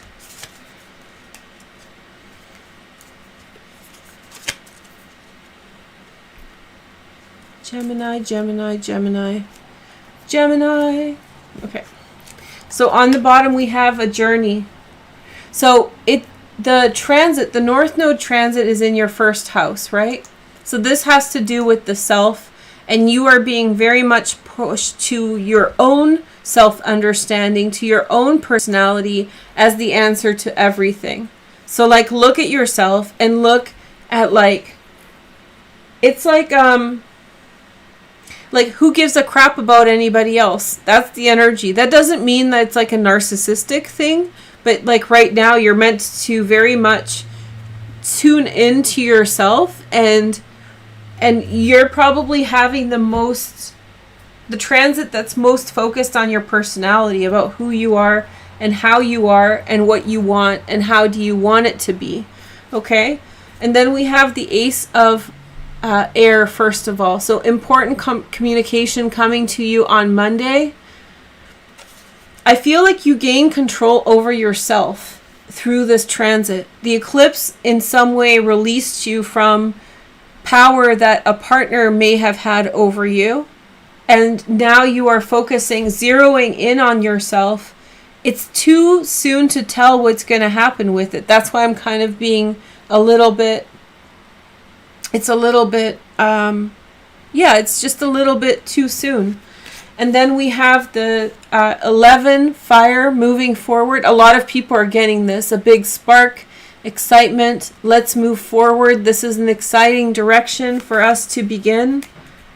This really feels like a lot of joy, a lot of fun, a lot of celebration. I feel as though it's like, come on, let's go for an adventure. Sagittarius had a big adventure reading, so if you know a Sagittarius placement, or if you have Sagittarius placements, then those two are like the perfect accomplices, for something really great. So I sense a lot of joy and happiness and fun in this direction for you, Gemini. And then we have Six of Cups. This is the first time this card has come up. And this is Sun in Scorpio. And I feel as though there's someone there with you who sees things the way that you do. And there's a lot of joy between you and this person. There's a lot of compassion and love between you and this person. And there's like an understanding. It's like traveling with a friend, and seeing something beautiful. And then like looking at each other and saying, you saw this with me. I would suggest you watch the Sagittarius reading. I think that your complement right now is very much Sagittarius. Maybe some of the boundaries between you and a Sag had broken down. And if you don't know a Sag, maybe the boundaries between you and a partner had broken down, and there's a full acceptance of love and compassion and trust. And then we have the King of Cups, Pisces, Cancer, Scorpio, secondary transits in fire, Sagittarius or Aries. And so it feels as though it's a really happy energy. And then this comes up as a very profound energy later on in the week on Thursday, but I feel as though this is peripheral. It could potentially be that you're having fun with someone and then suddenly you find yourself in a love affair that's really strong and profound. But I feel more than anything else that there's someone around you of a great frequency of love that's sending you a lot of love, Gemini. There's someone around you who's giving a lot of love in this situation. Then we have the Two of Fire, okay? And so the Two of Fire, vision, you see the potential of your life between these two scenarios as completely different than the one you've been living now, Gemini. You see the potential of the fun and the joy you could have on a regular basis, and you're positively drawn by it, like a magnet. And then on the other side, I think that there's someone who gives you the type of love that you really want and yearn and miss for and long for.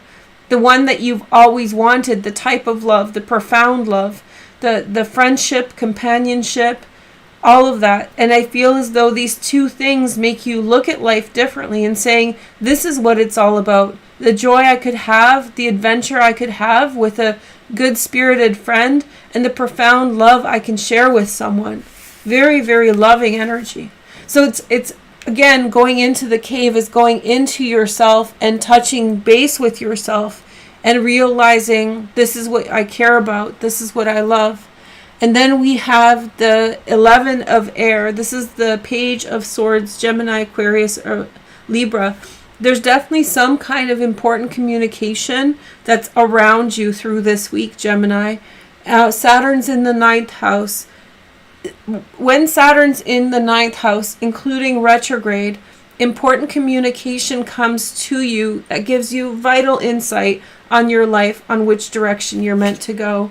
And then we have the union as the outcome. Plans for a union, setting new priorities for a union. Some of you will fall into a union with someone. There's like a very introspective energy. And so you're finding that in this timeline, in this week. The distinctive thing about your reading, Gemini, is that you definitely start the week off in a jovial energy. You're like so happy, just having fun, excited at what you're seeing, excited at who you're sharing it with. And the latter part of the week becomes very, very emotionally rich and empowering.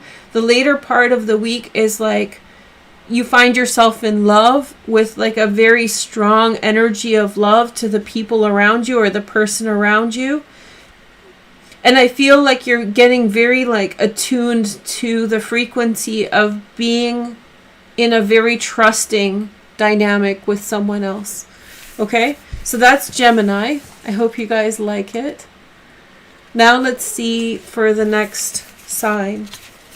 This is intense, eh? Are you guys having fun? How many did we do?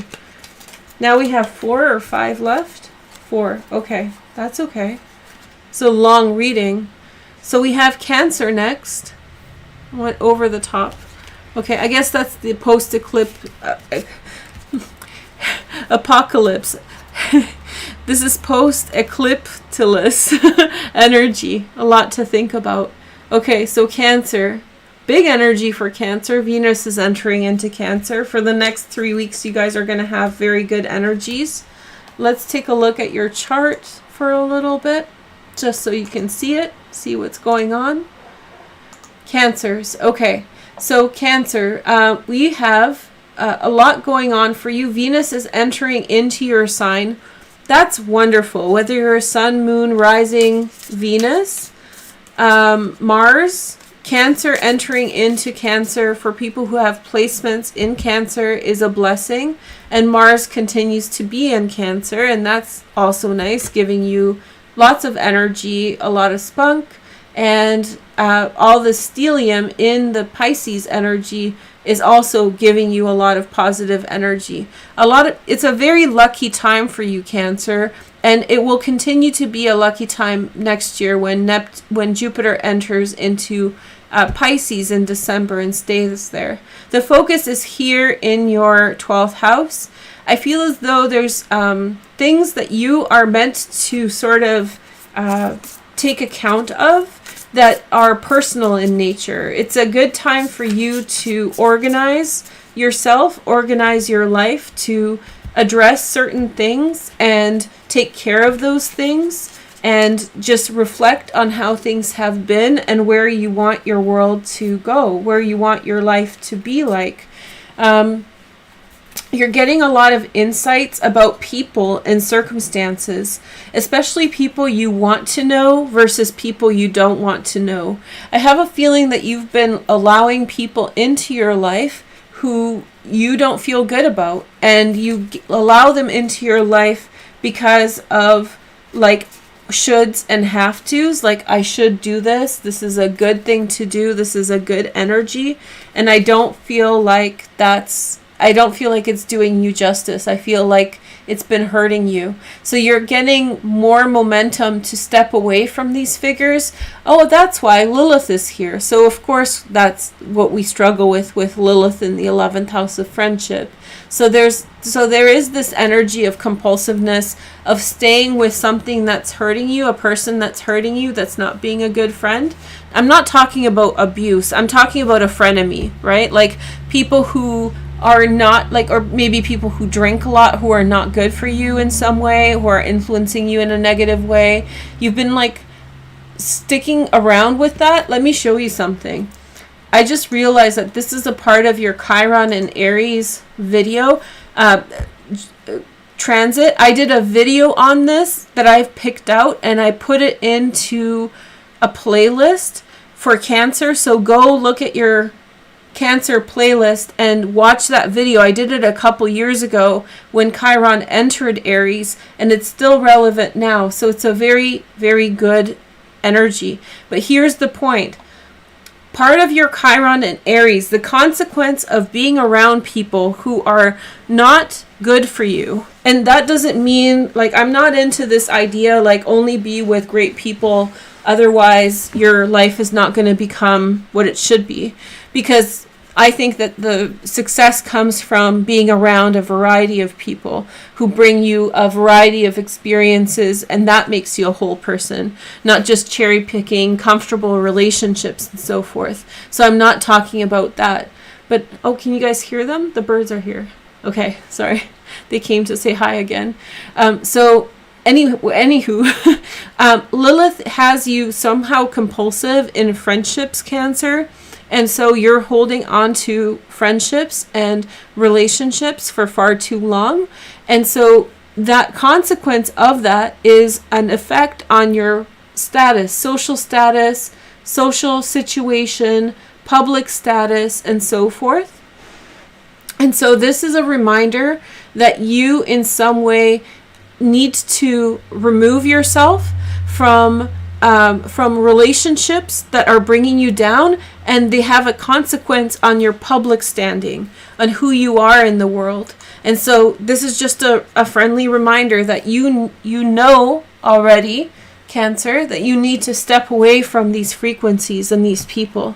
And I'm not saying people who are not as well off as you, because I don't believe in that. I don't believe in, stepping away from people who are hurting and sick, because that makes you a callous narcissist. I don't believe in that philosophy and that whole line of thinking.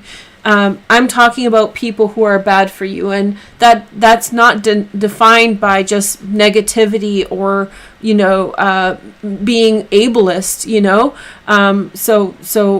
So it's a different kind of comment, and I know a lot of people kind of talk about like ableist, like if the person's great and successful, I only want to be around successful, great, positive people.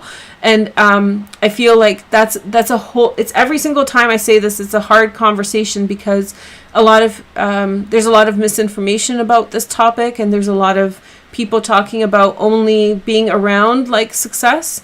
And I don't think that's not what I'm saying. I'm saying like you're holding on to bad energies. That's it. Not negative, not sick people, I'm not defining that, but like bad relationships, and those are having an effect on your life. Sorry. Okay. So just keep that in mind. Like, keep it healthy and keep it good, no matter what that person is like, big, short, tall, whatever, So we have the 9 of Cups, which is Jupiter in Pisces. And I'll tell you something, Cancers, you guys are going to love me for this. When Jupiter, and we'll talk about this more, Jupiter at the top of your chart, the next 2 years are going to be amazing. I'm so excited for you. You're going to love this so much. This energy of Jupiter through the top of your chart is going to be mind-blowing. You have one of the best transits of Jupiter for the next 2 years. So it's showing you blessings already. It's showing you insight and all these things. And remember, it's happening in your 12th house. So that has to do in your head. You're already seeing all these things manifest. You have to be patient for them to show up in your outside life. I have a feeling that you're feeling a profound sense of wholeness, and a profound sense that everything that you need, that you have to have, is here with you now. So you don't have to forage, you don't have to seek, you don't have to try to secure for yourself from outside energies, that you're complete as you are, and everything that you need will always be there for you.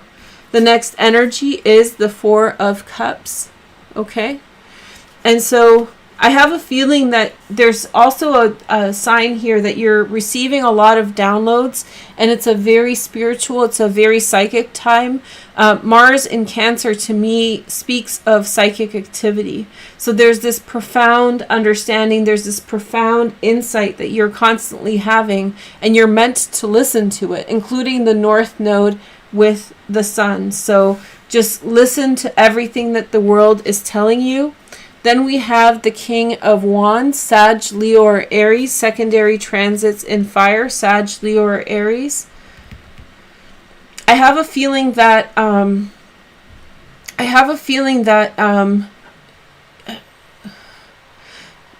this is you acting. This is Chiron in Aries. This is you acting on the insights about the people and circumstances.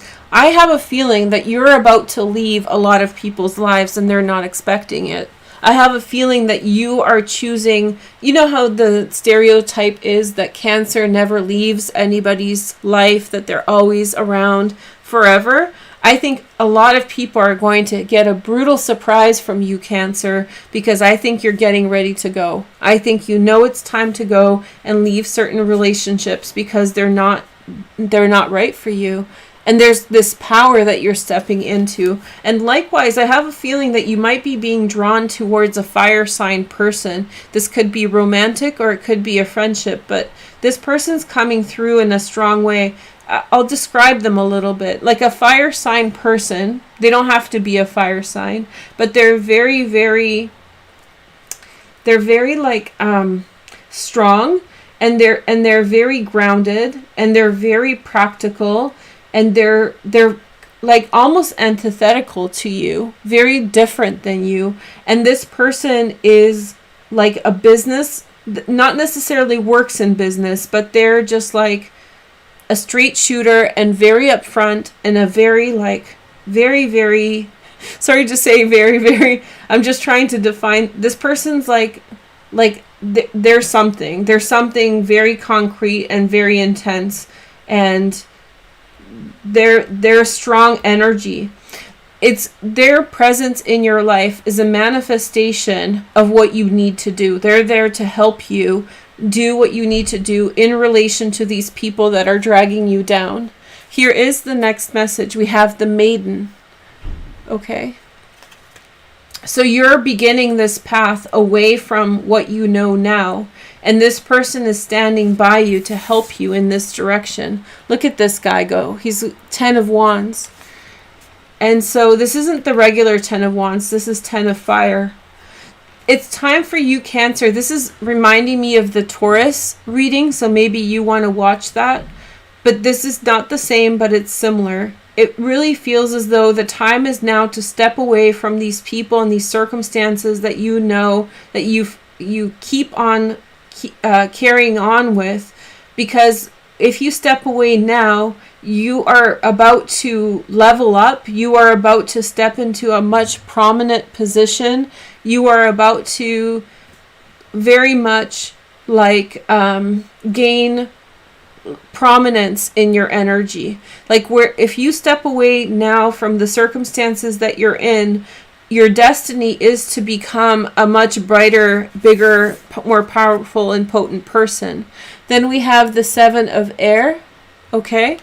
And so with the 7 of Air, it really feels as though this keeps on saying 7 of Swords in the tarot. It's like dipping out on things. And I feel like in this sense, this is like your higher mind telling you to go away from these circumstances. And there's someone around you who's there to help you with it. To step away from these nasty, low vibe energies. And through stepping away, you will become what you're meant to become. So the time is now. Okay. 2 hours, baby. Look at this. Look at us go. This isn't going to happen every week, people. So enjoy it while it lasts. I don't know where it came from, but I guess it has to be heard. I'm sorry. Okay. So let's see the next energy. Virgos. It's our time, baby. Let's see. And at the end, for everybody who's watching, I'm going to do that oracle reading, the starseed one. So with these cards, and I don't want to look because we'll save it for later. Virgo, let's see. let's look at your, do you guys, let me know in the comments, do you guys like the astrology? Is this something that's good? Is this what you desire? Or should I keep it to the tarot by sign? Okay, so Virgos, for you, it's, again, like, look at me doing like a 3-hour set here on live on YouTube after not being around. I'm a Virgo, if you don't know. So this is personification of this energy, and maybe for you, it's time for you to release home, word-bound Virgo, and it's time to step out and be present in the world. Like, just put yourself out there. Be present in the world and just step out of your house. Get out of the house, Virgo. For some of you, that's literal. For some of us who live in Canada and are still on some degree of lockdown, it's figurative. Do it online, do it in some way. But yeah, stepping out and being present in the world. And there's just, you know, oh, I got a download, marking some kind of territory, marking some kind of like, this is my space. Literally. Hey guys, this is my space. Lilith is up here, eh? So stay away from people who are wishing you harm, or people who are begrudgingly trying to throw like spite at you. I sense spite with Lilith in these degrees of Taurus. We'll do a little bit of readings for that. Yeah, I was thinking, I did a Lilith and Taurus video for members. Do you guys want to see that now, even though she's in the last degrees? I can put those videos out for you guys if you want. But anyway, so Virgo, for you, Jupiter entering into the 7th house, a very lucky time in love. Very, very lucky. This until July, when it enters back into Aquarius, but then in December again, when Jupiter enters into Pisces, until May of next year, will be a heightened love transit for you.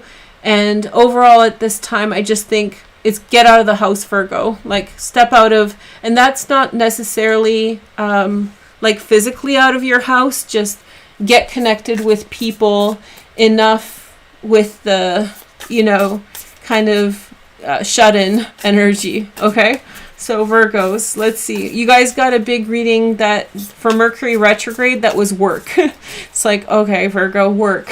Okay, we can do that, right? So I don't know, I just thought it was funny because it's the biggest stereotype for Virgos. Okay, let's see what your cards are. Let's see what your energy is. Okay.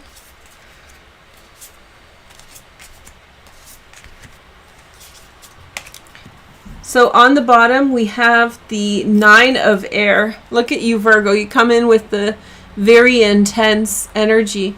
This is like exposing yourself. This is humbling yourself. Let me just tap in. So it's humbling yourself, exposing yourself in front of others, coming out of your shell. That's what I mean by exposing yourself. Stepping out and reconnecting to, and from a humbled place. So it has to be humbled from not as like mother superior, but in a very like, I am a servant of the people sort of energy. Very Virgo energy. Look, Virgo, we got love. Yes, it's not all work. We have the love card for tomorrow. You know, be where love is, Virgo. Go in.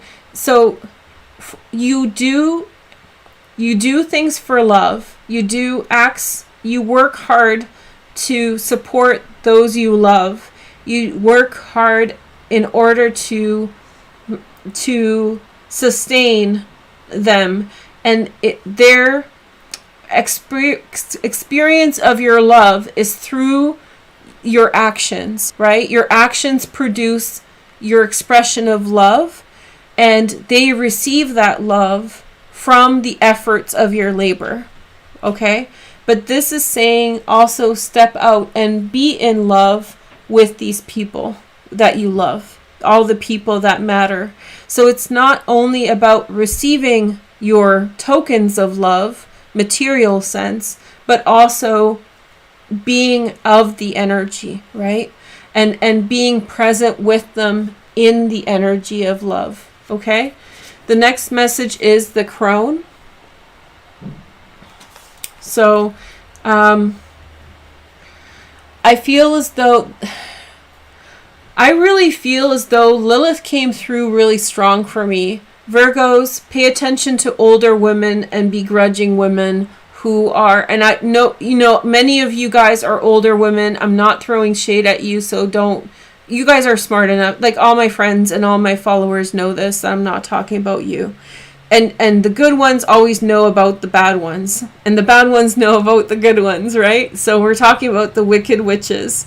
So I'm with Lilith. I really sense an older woman kind of harpy energy, okay? Be careful of getting in her way. And she's on the lookout right now. She's looking for a fight. And so she, for whatever reason, has latched onto you, Virgo. Lilith is at the top of your chart, which is not the easiest transit. The silver lining is that it doesn't stay that way. So it's only a temporary transit. But there's a harpy on your back, Virgo. And it's an older woman. Gray, well, I don't want to, I hate defining people, but like gray hair kind of stereotype. Yeah, harpy woman. And I'm not saying older women are harpy, because there's the most open-minded women who are older and that, but the harpy ones are very harpy, if that makes sense. So I feel as though you're vulnerable, Virgo. I feel like you're finally doing what you want, which is being in your heart. And I'm not talking about Crone, because there's like a follower whose name is Crone. I'm not talking about her. I love her. She's amazing. So no, this is, but I got her mad one time talking about this. So or maybe another Crone. There's 2 Crones that watch me. So neither of you are the person. This is just an energy. So this is what I'm picking up on. You're vulnerable. You're finally living your life in the way that you wanted it to, in this expression of love. And Virgos give in love because that is the most efficient way to support and make their love practical to help people around them thrive, right? And part of the like little Achilles heel in that is that they want to have the experience of love, but it's too complicated. And so it's easier to sort of give and be in the physical space of giving rather than enjoying that whole loving energy and being within this frequency.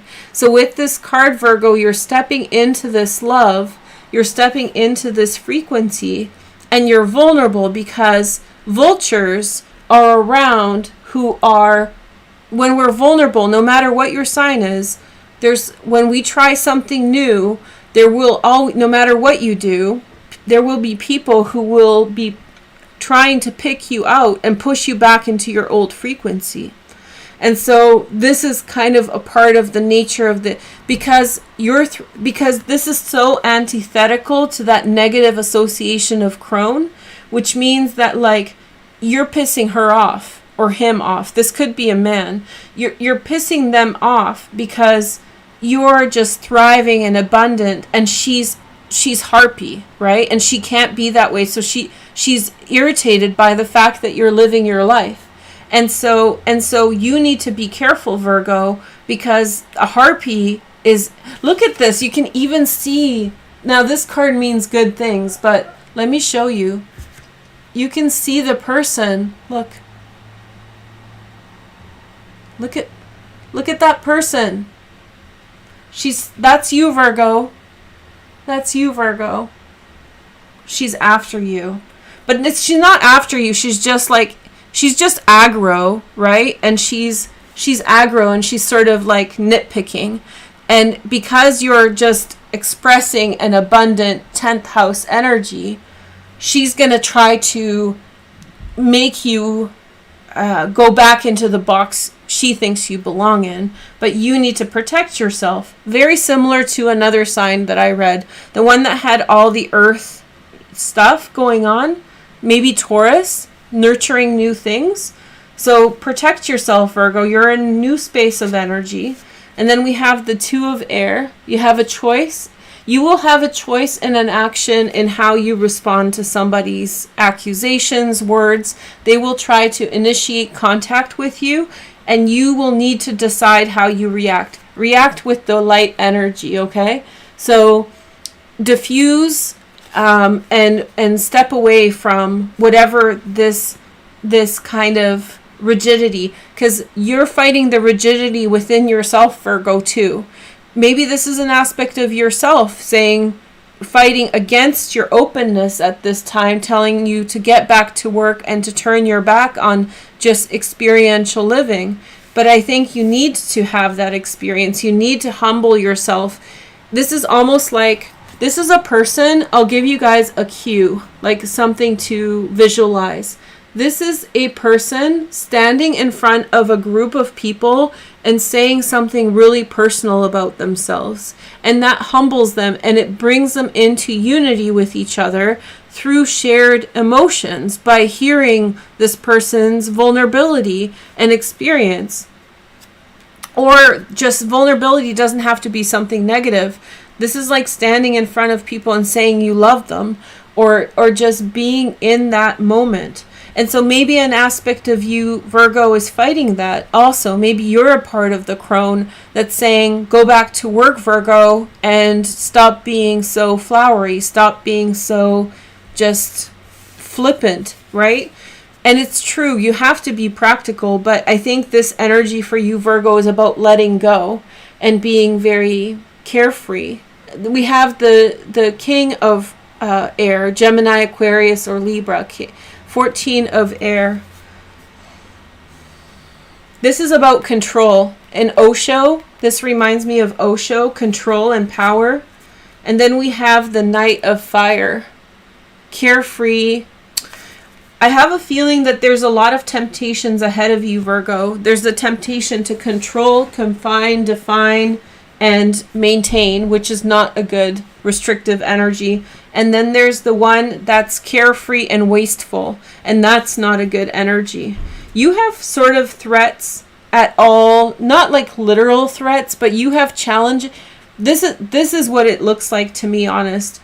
It looks like you're fundamentally changing something about your life, and it's disrupting the entire frequency around you. And all these walls that you deal with, they're coming up because they're rigid, right? And then we have the Two of Water next. Two of Water. And on the other side is love. It's so worth it, Virgo. Confront all these things. The waste, you're worried about wasting things. You have issues with control and the issues with control force you into a regimented lifestyle, regimented way of being. And then there is a part of you that's the should, coulds, and have tos, right? But on the other side is just experience, and it's available for you now. And then we have, look, another Union. Which card? The first card, I think Leo got this. It really feels like there's a wall between you and someone else of these really strict rules and really strict things, and you're meant to break through it, but it's up to you to decide, and you're supposed to choose the light. That's it. And some of it's hard because some of it is a part of your way of doing things, your infrastructure, and you have to uproot it. This is you're worried that somebody's going to come in and waste your time and energy. And you're also worried that, like, you need to have everything perfectly organized and in control. And then there's this idea that, like, you have to do things a certain way, like creature of habit. But you need to let go of these things, Virgo, for this, to have this experience of love. Okay? That was very nice, Virgo, but it's hard work too. Only a Virgo can make letting go hard work, huh? Put some effort into it, Virgo. Okay, so let's see the next sign. We have Pisces. Hey, beautiful Pisces. Hi, guys. Let's take a look at your chart. Well, this is intense. Okay, Pisces. Let's see your energy. So we've talked about this during your eclipse reading. Those are available in the playlist down below. I think many of you guys saw the video. But Jupiter is in Pisces, Neptune's in Pisces, both of your rulers are in Pisces, the moon is in Pisces at the beginning of the week, and then, Mars is in Cancer, creating a nice aspect to Neptune here, a trine, and then Venus will enter into Cancer, creating a nice trine to Jupiter. So you have positive energy, very carefree energy, very loving energy with these transits, very emotionally rich, but yet you're probably need to focus on house matters, home matters, and don't shy away from family matters that need to be taken care of, because these water energies, I talked about this in the beginning, Pisces, so watch the intro if you haven't seen it yet, but these water energies can distract from the crystal clear conjunction between the North Node and the Sun. And this is going to be the last conjunction in this special position, conjunct Aldebaran, for 57 years, 56 years. So it might be, for some of us, our last go at that. So if that's you, then pay attention and deal with the family matters and the family situations. Although you're so powerful in the water sign energy, this is a time when you will feel a lot of psychic energy. You will see beyond the veil. You will see the insights about universe and all these wonderful things. I think that also Pisces is kind of like, it's almost like Zarathustra, or like the allegory of the cave, the ability, you're the leader in insight at this time. You're the one who sees things. And I don't think you're necessarily sharing with other people yet. You're having insight about all these things, and you're making sense of what you're seeing about the world and all that. And that will continue until May 2022. You're like the sage that's kind of watching the world, and it's almost like the sage, I had the vision of a tree watching the world change around it and having an opinion. So it's a very slow observational time for you, Pisces. Now let's see the next energy. We have this, which is 20. And so this is like, that's exactly what I'm describing, actually. I don't remember what this card is called, but I know the meaning. It's basically, look at this. It's like all these different thought forms manifest. So there's all these different permutations of reality that you're perceiving, and you don't know which one is going to ground itself in this world yet. So you don't know exactly which one is going to be a part of this place yet, okay? And that's why that's why people say that Pisces are dishonest, because they perceive Pisces shifting on things. But Pisces is seeing the different permutations of possibilities, and so sometimes those permutations shift, and Pisces is the only sign besides Aquarius that can sort of perceive it, but Pisces can perceive it in a way that I think no one else can. So you see the different permutations of reality, and so you're not sure which one is going to be the main attraction, like what's going to actually happen. And so you're sitting there and you're watching and you're paying attention, and that's a good thing. And people don't support you, and that's like literally the saving grace of humanity. If they only supported Pisces, we would be in such a better situation. We have the 6 of Swords, 6 of Air. What is this? Moving on from there's a family situation you must move on from. You already know what it is. The message comes through for several signs that sometimes the world around them is not helping them to achieve their higher purpose, because it's a North Node thing. So your family, someone in your family is stopping you from your higher purpose, and it's time to step away. That doesn't mean end the relationship, just change the nature of the relationship a little bit. And then we have the Turtle Island. We should not call North America anymore. We should just call it Turtle Island, please. Can we just please agree to do this? That's the original name, and it's better. So here we are, Turtle Island. 24. So, and we have the Heron. this is something fundamental about stepping into who you are. The heron is a big sign of death in many cultures and transformation. So this is a very cosmic design card. It has a lot to do with like the big purpose. This is very North Node energy. And so leaving behind family circumstances, Pisces, and stepping into, and that doesn't mean leaving your whole family behind. I want to say, I really sense that it's one or two people, so you don't have to give everyone up. It's just, you know, the ones you have to step away from. It could, for some of you, this is literally moving. For some people, it's literally moving to a new space. But what's ahead of you is a big adventure, and the time is now. But you're still sitting there watching, Pisces. You're still sitting there watching, paying attention, and trying to figure out which energy is actually going to consolidate and become crystalline form next. Okay, so you don't have to decide yet, but this is the beginning stages of that. We have the Earth Ace.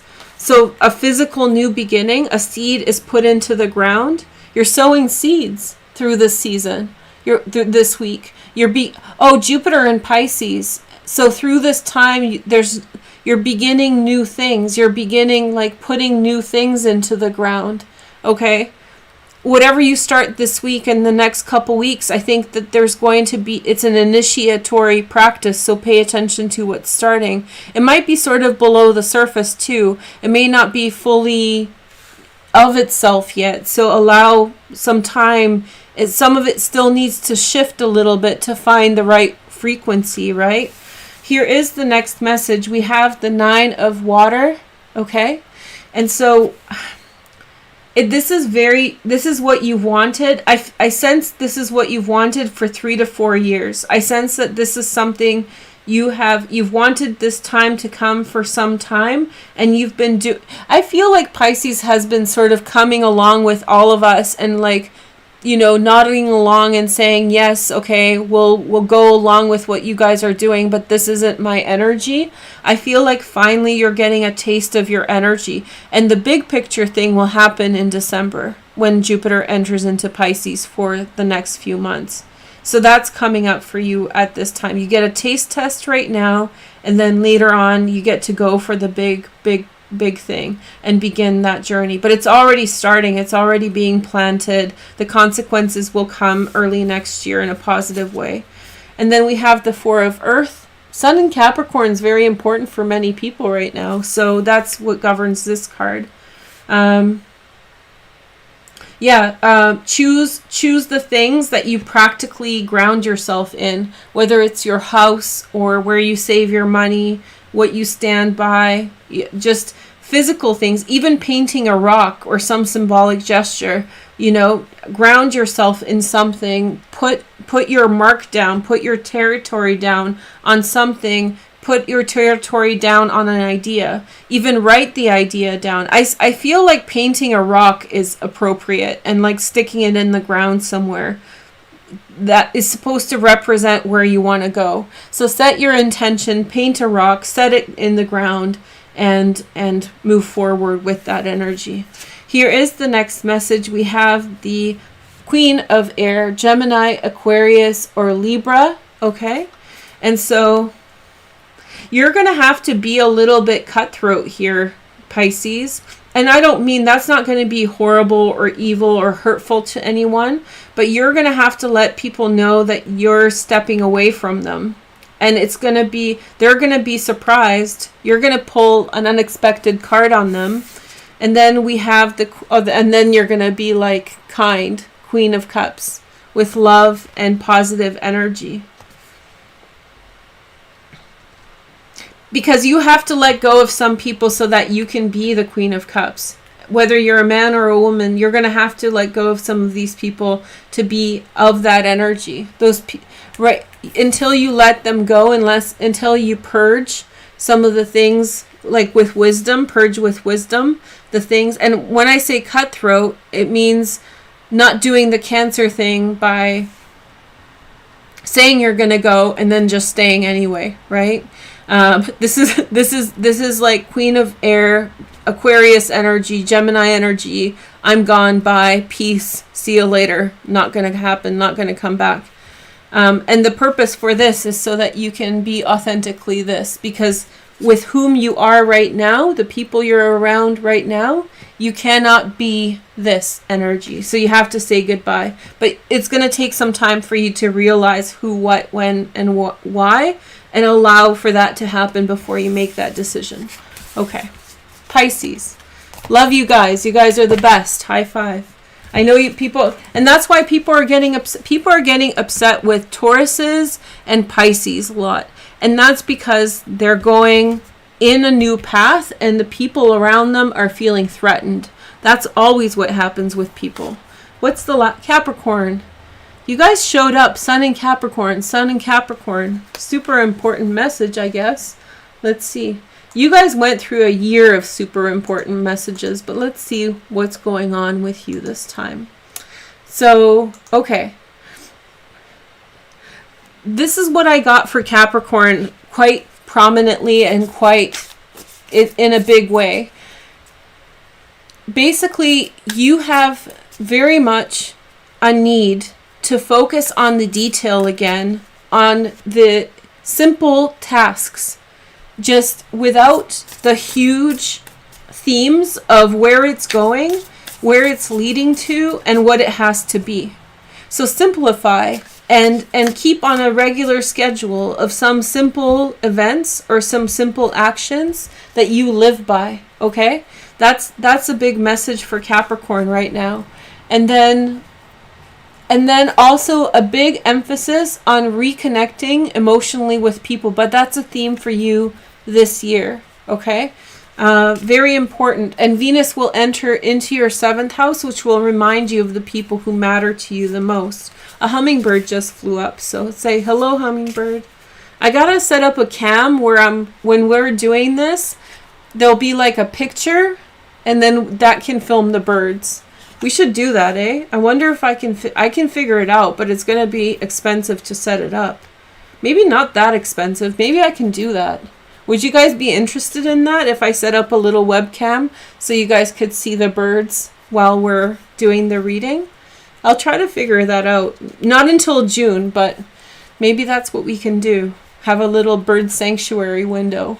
Okay, so Capricorns, hi you guys, you're great. Okay, so Ace of Air, first message. So a very important communication. A very important communication is coming through, a conversation, something new. There's an agreement that's being made between people. Let's see the next message. We have the Sage, the 7.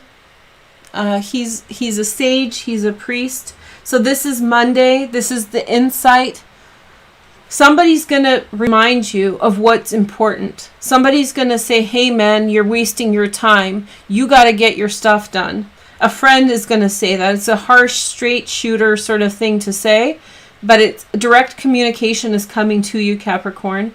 And then we have the Queen of Earth, Virgo, Taurus, Capricorn, secondary transits in water, Pisces, Cancer, Scorpio. Somebody's reminding you to kind of like clean things up. Somebody's saying like, get with the program, Capricorn. This has been nice for you, but it's ultimately not what you want, not what you need.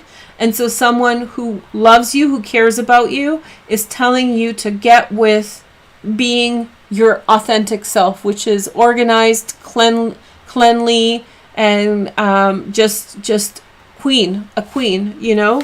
I love this card. It has a little juber, which is a wild cow, right?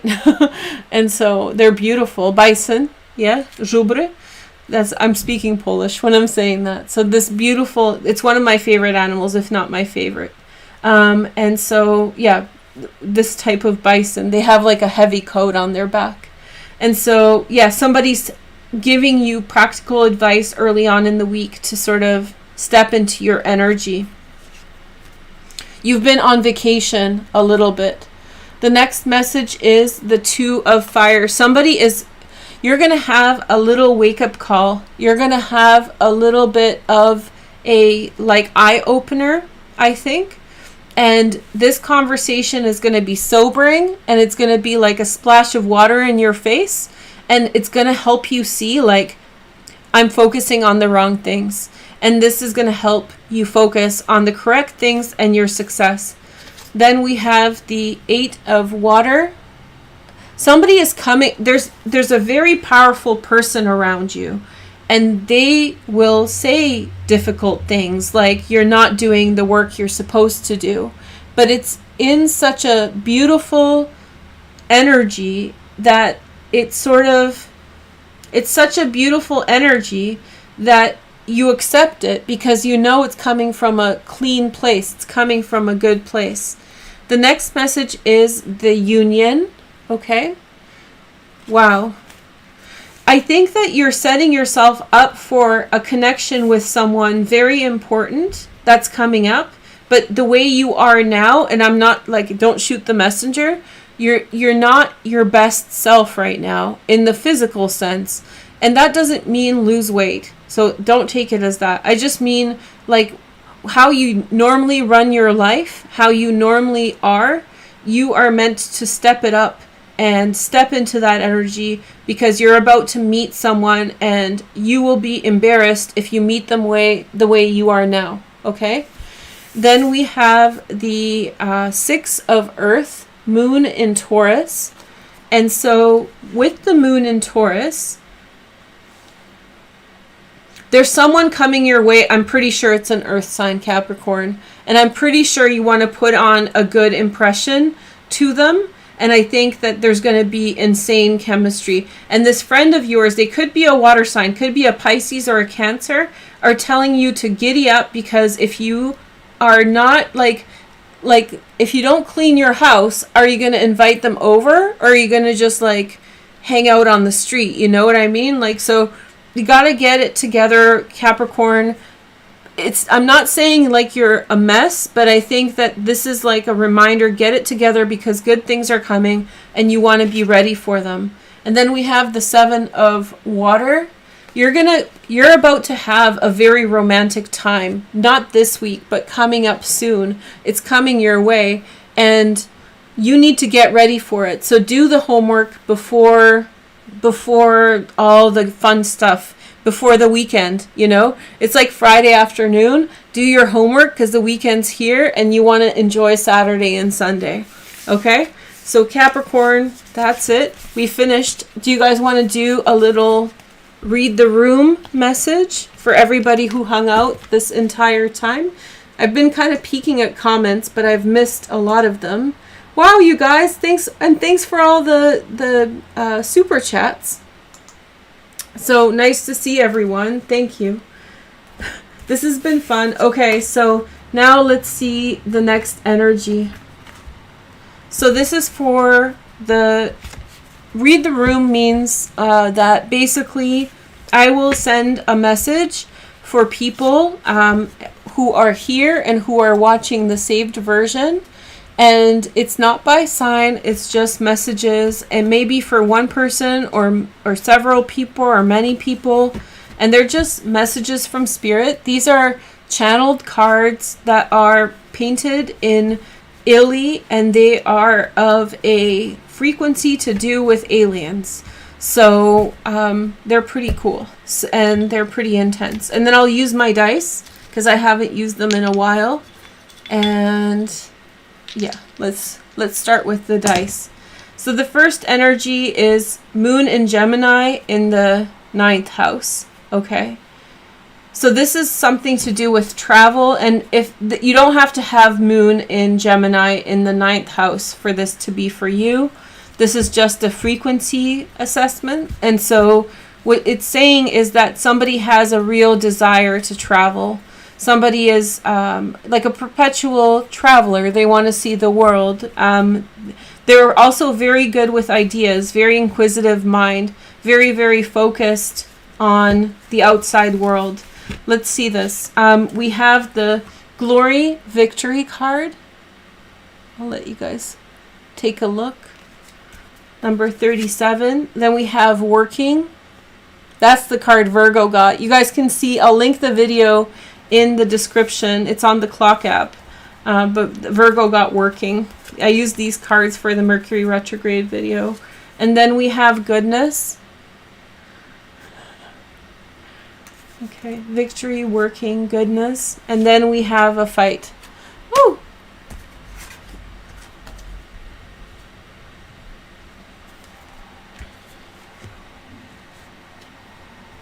I feel as though this is a message for somebody who's working at a job, and they, I feel as though they're working at a job it's a job they like, but there's people at that job that they're not good for them. They're not nice people. They're like either aggressive or they're picking fights. Look what you have on the bottom, love. Listen, this is not for everyone, so I don't want to send everyone in a weird direction, right? But there's definitely, okay, there's people who sort of want to, you're in a workplace situation, and they want to fight, but you really want to travel, and if you travel, there's love. And I have a person for whom this is, I have in mind. It's the lady who I read for recently who lives in Eastern Europe. And I don't want to identify you, so I'm just going to say it like that. But it could be for multiple people. But you come immediately to mind that this is a download for you or for several people. It really feels as though that the general environment of the job is good. It's happy and a positive place. But the people are aggressive and it's ruining it, and you want to run away, and there's a desire to travel, and I think that there's love for you if you do travel somewhere. Just saying. That doesn't have to be for only this lady, but she came to mind. It could be for any one of you for whom this resonates. Let's do a couple more and then I'll go. And then we have the Capricorn, and I do these readings on Instagram and on Clock App. So Capricorn, here I'll show you guys. Jupiter, Capricorn. Come on, Veroosh, stop being lazy. I'm sitting lower so it's harder to reach to show you. Jupiter, Capricorn. Oops.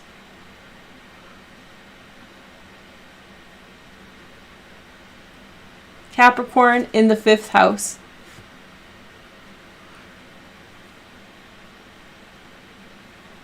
Okay, so Jupiter, Capricorn in the 5th house. We just had Jupiter in Capricorn. That's intense. Okay, so not for 10 years. Jupiter and Capricorn, this is like a real powerful connection between two people, like a physical connection. And one of the people, one of the people feels like the other partner, or maybe both of them feel that way, that there's like a potential of like being like a permanent partner in a relationship. Okay, let's see. I've been shuffling the cards face up a couple times today, and that's very unlike me. Let's see what energies we get. Thankfulness. Okay, and so this is for anybody, not just Jupiter and Capricorn. Okay, so action, coming out energy. This is really not safe for YouTube kind of conversation, you guys, and play. Whoever this is for, there's a really very kind of, I have to say it in appropriate ways, there's a very steamy connection between you and another person. And it's a very physical connection, and you can't get like there, you will feel so much passion towards each other, and there will be so much, you will be so distracted by this connection. This is like get your homework done, because you're about to be very ready, you know. You're very like drawn towards someone, and you're gonna hibernate with this person for a while. And when you come out, you are going to be, it's almost like a cocoon. We're going to come out and become a different person. because of this experience. And it feels like you feel like you're wasting time, but you're not. The purpose of this is your transformation. So if you believe that this is for you, this may be for you. Very nice energy. And I do these live on TikTok and on Instagram. And you can watch this, you can do this live or not. Oh, this is an energy many of us will never know. Hold on.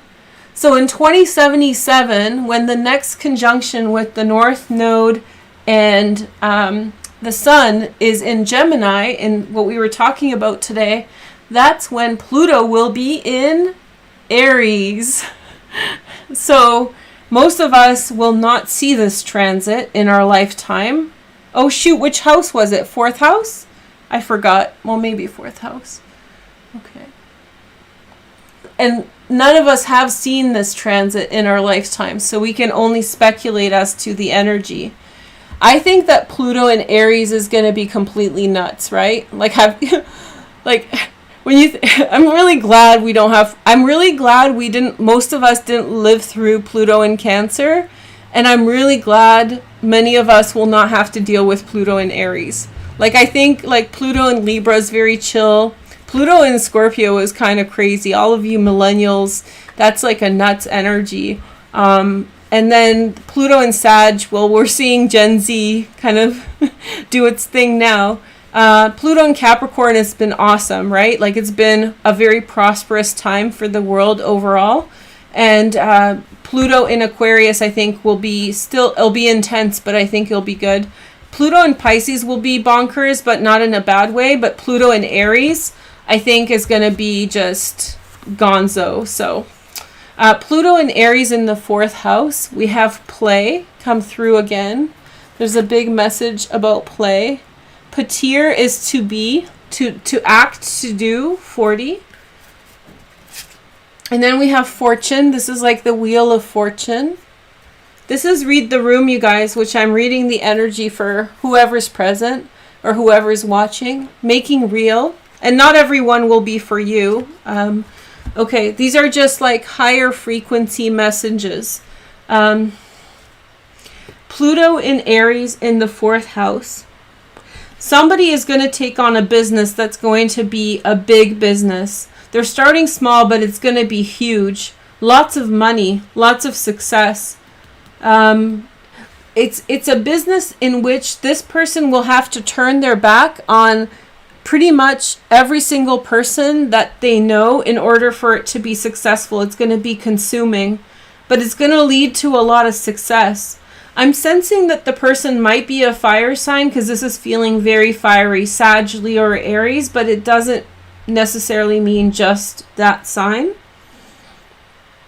Yeah, this is like Jeff Bezos finding Amazon in 1994, 1995.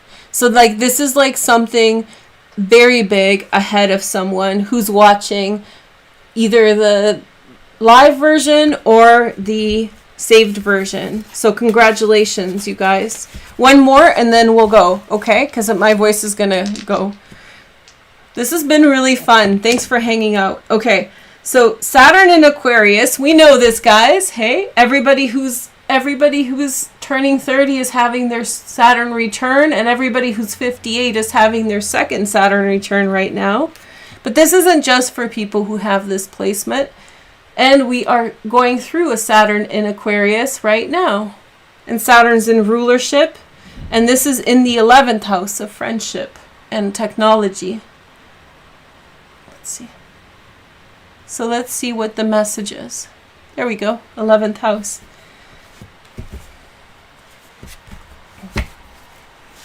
So we have joy. Okay. And then we have knowledge. I really feel like, I'll tell you guys before, because when I saw the knowledge card, I was like, so I feel like basically somebody's going to learn computer programming. This is telling someone to learn computer programming because it's going to be very prosperous for them. Change in technology, maybe not programming, but like learn computer technology, Saturn in Aquarius, because it's going to change your life for the better. We have fight. You've been, your situation is that other people, and then releasing. So I'll tell you, this is a very blunt message, but you've been getting into fights with people because your status is too low in life. And so any Joe Blow can come along and cause you problems. And you've been going through cycles of this, of problems, of just getting drawn into difficult circumstances. But you need to learn a new technology. You will be learning a new and you know with your heart if this message is for you. You will be learning a new technology, and that will set you free. Do not engage with these people. You are going in such good direction. Just embrace the new technology that's coming your way when it appears. Okay? So now that we've had a 2-hour, 45-minute session, I'm going to go curl up in the corner and like process everything. Thank you guys for all the comments and for all the beautiful messages. Thank you for everybody who sent me donations, and to all the members. You guys are great. I'll be putting out member videos later, so stick around. And in the meantime, go check out the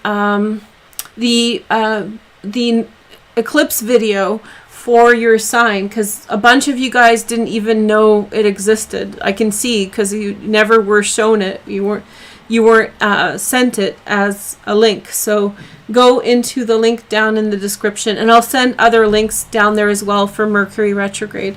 Thank you guys so much for watching. It was very nice to see you, and I'm excited that you could be here today. I'll see you soon. Okay? Bye.